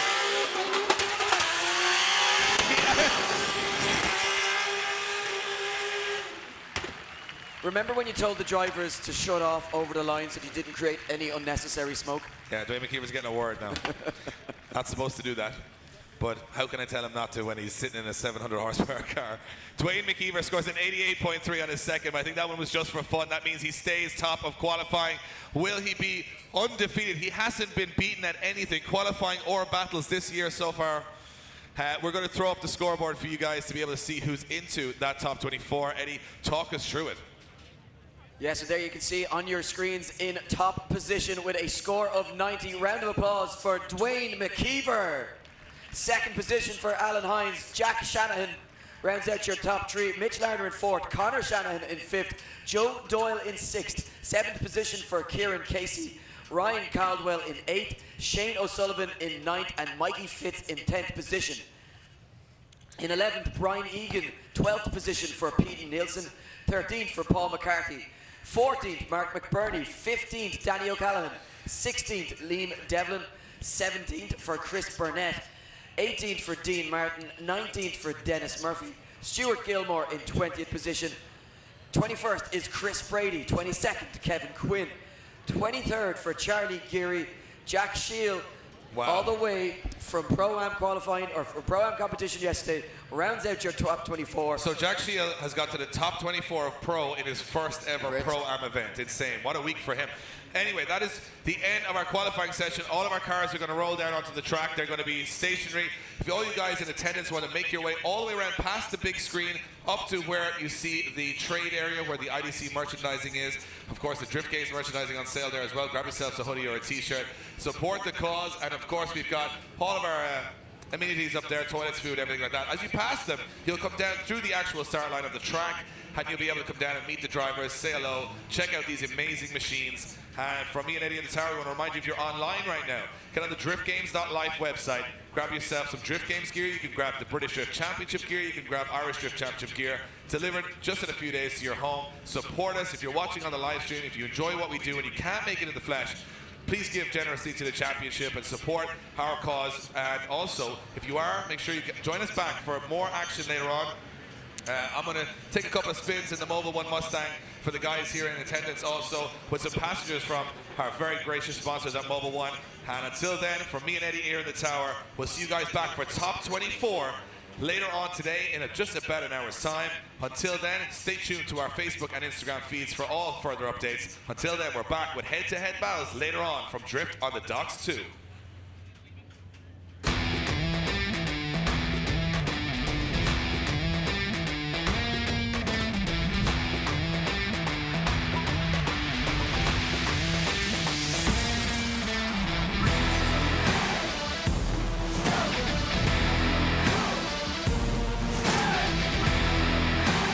For those of you still in attendance, I would just like to advise you there is no smoking on the circuit, no smoking on the circuit. So a quick reminder, there is no smoking on the circuit here in the cars.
We are Funk Motorsport, your heat management specialists. Based in the UK, we strive for perfection, developing thermal products trusted by professional race teams and drivers worldwide. Performance, protection, reliability.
Want to save money on car parts and accessories? Then visit mixgarage.com, Ireland's #1 retailer for all things motoring. Simply enter your reg, and away you go. Repair parts, car care and tools, travel accessories and service parts. All the great brands at great prices. Mixgarage.com. Shop online now. Mobil 1 is one oil, and unlike any other, it combines multiple lubricant properties into one oil. It transforms at the molecular level. In low temperatures, it pumps up quickly to lubricate. In high temperatures, it provides outstanding protection. In harsh conditions, it adapts continuously, keeping your engine running like new. Mobil 1 lets you drive further than ever before. That's your engine evolved. Mobil 1. Energy lives here.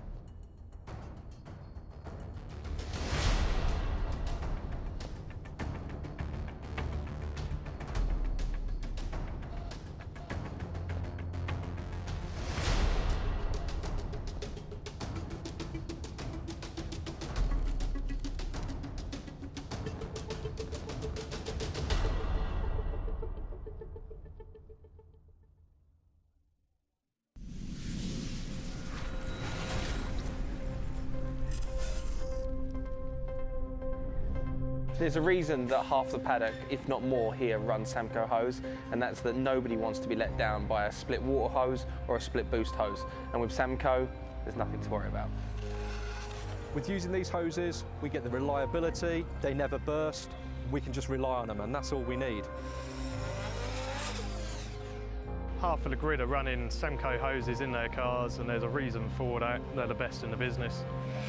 I'm so happy to be running Samco hoses now, because in the past we have run other manufacturers' hoses and we have had the intercooler pipes collapsing, which obviously when you're under massive pressure on track, you have to be fully supportive and reliant on your hoses. So a lot of people ask us over the years, you know, what hoses you run. Personally, I can't think of anything better than Samco. They do what they say on the tin, they work, they don't come loose, they don't fail on you, they don't pop. You can't beat Samco.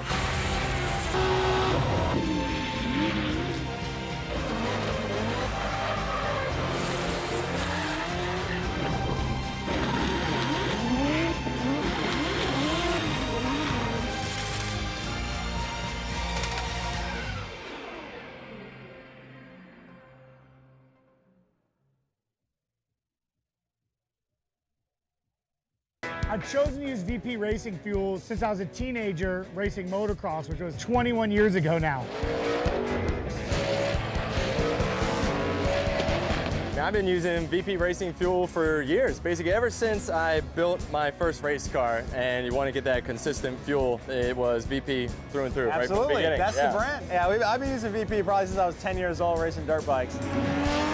There's so many different VP racing fuels to choose from. One of the best go-tos is definitely C16. So we use C16 in our Formula Drift cars. I run C16 in all my cars, outside of this one here. The two race cars here at the track, we run the C85. And my supercharged Coyote-powered Mustang that's over in Europe, we use MS109. And a Ferrari car, I actually run MS109. VP has been making racing fuel for 43 years. They're the official fuel of multiple top series globally. No matter where we are in the world, no matter what fuel we need, it's always consistent, it's always perfect and exactly what we're expecting and our tuners expecting. They support myself, my Drift Alliance bros, and for that, I'm extremely thankful.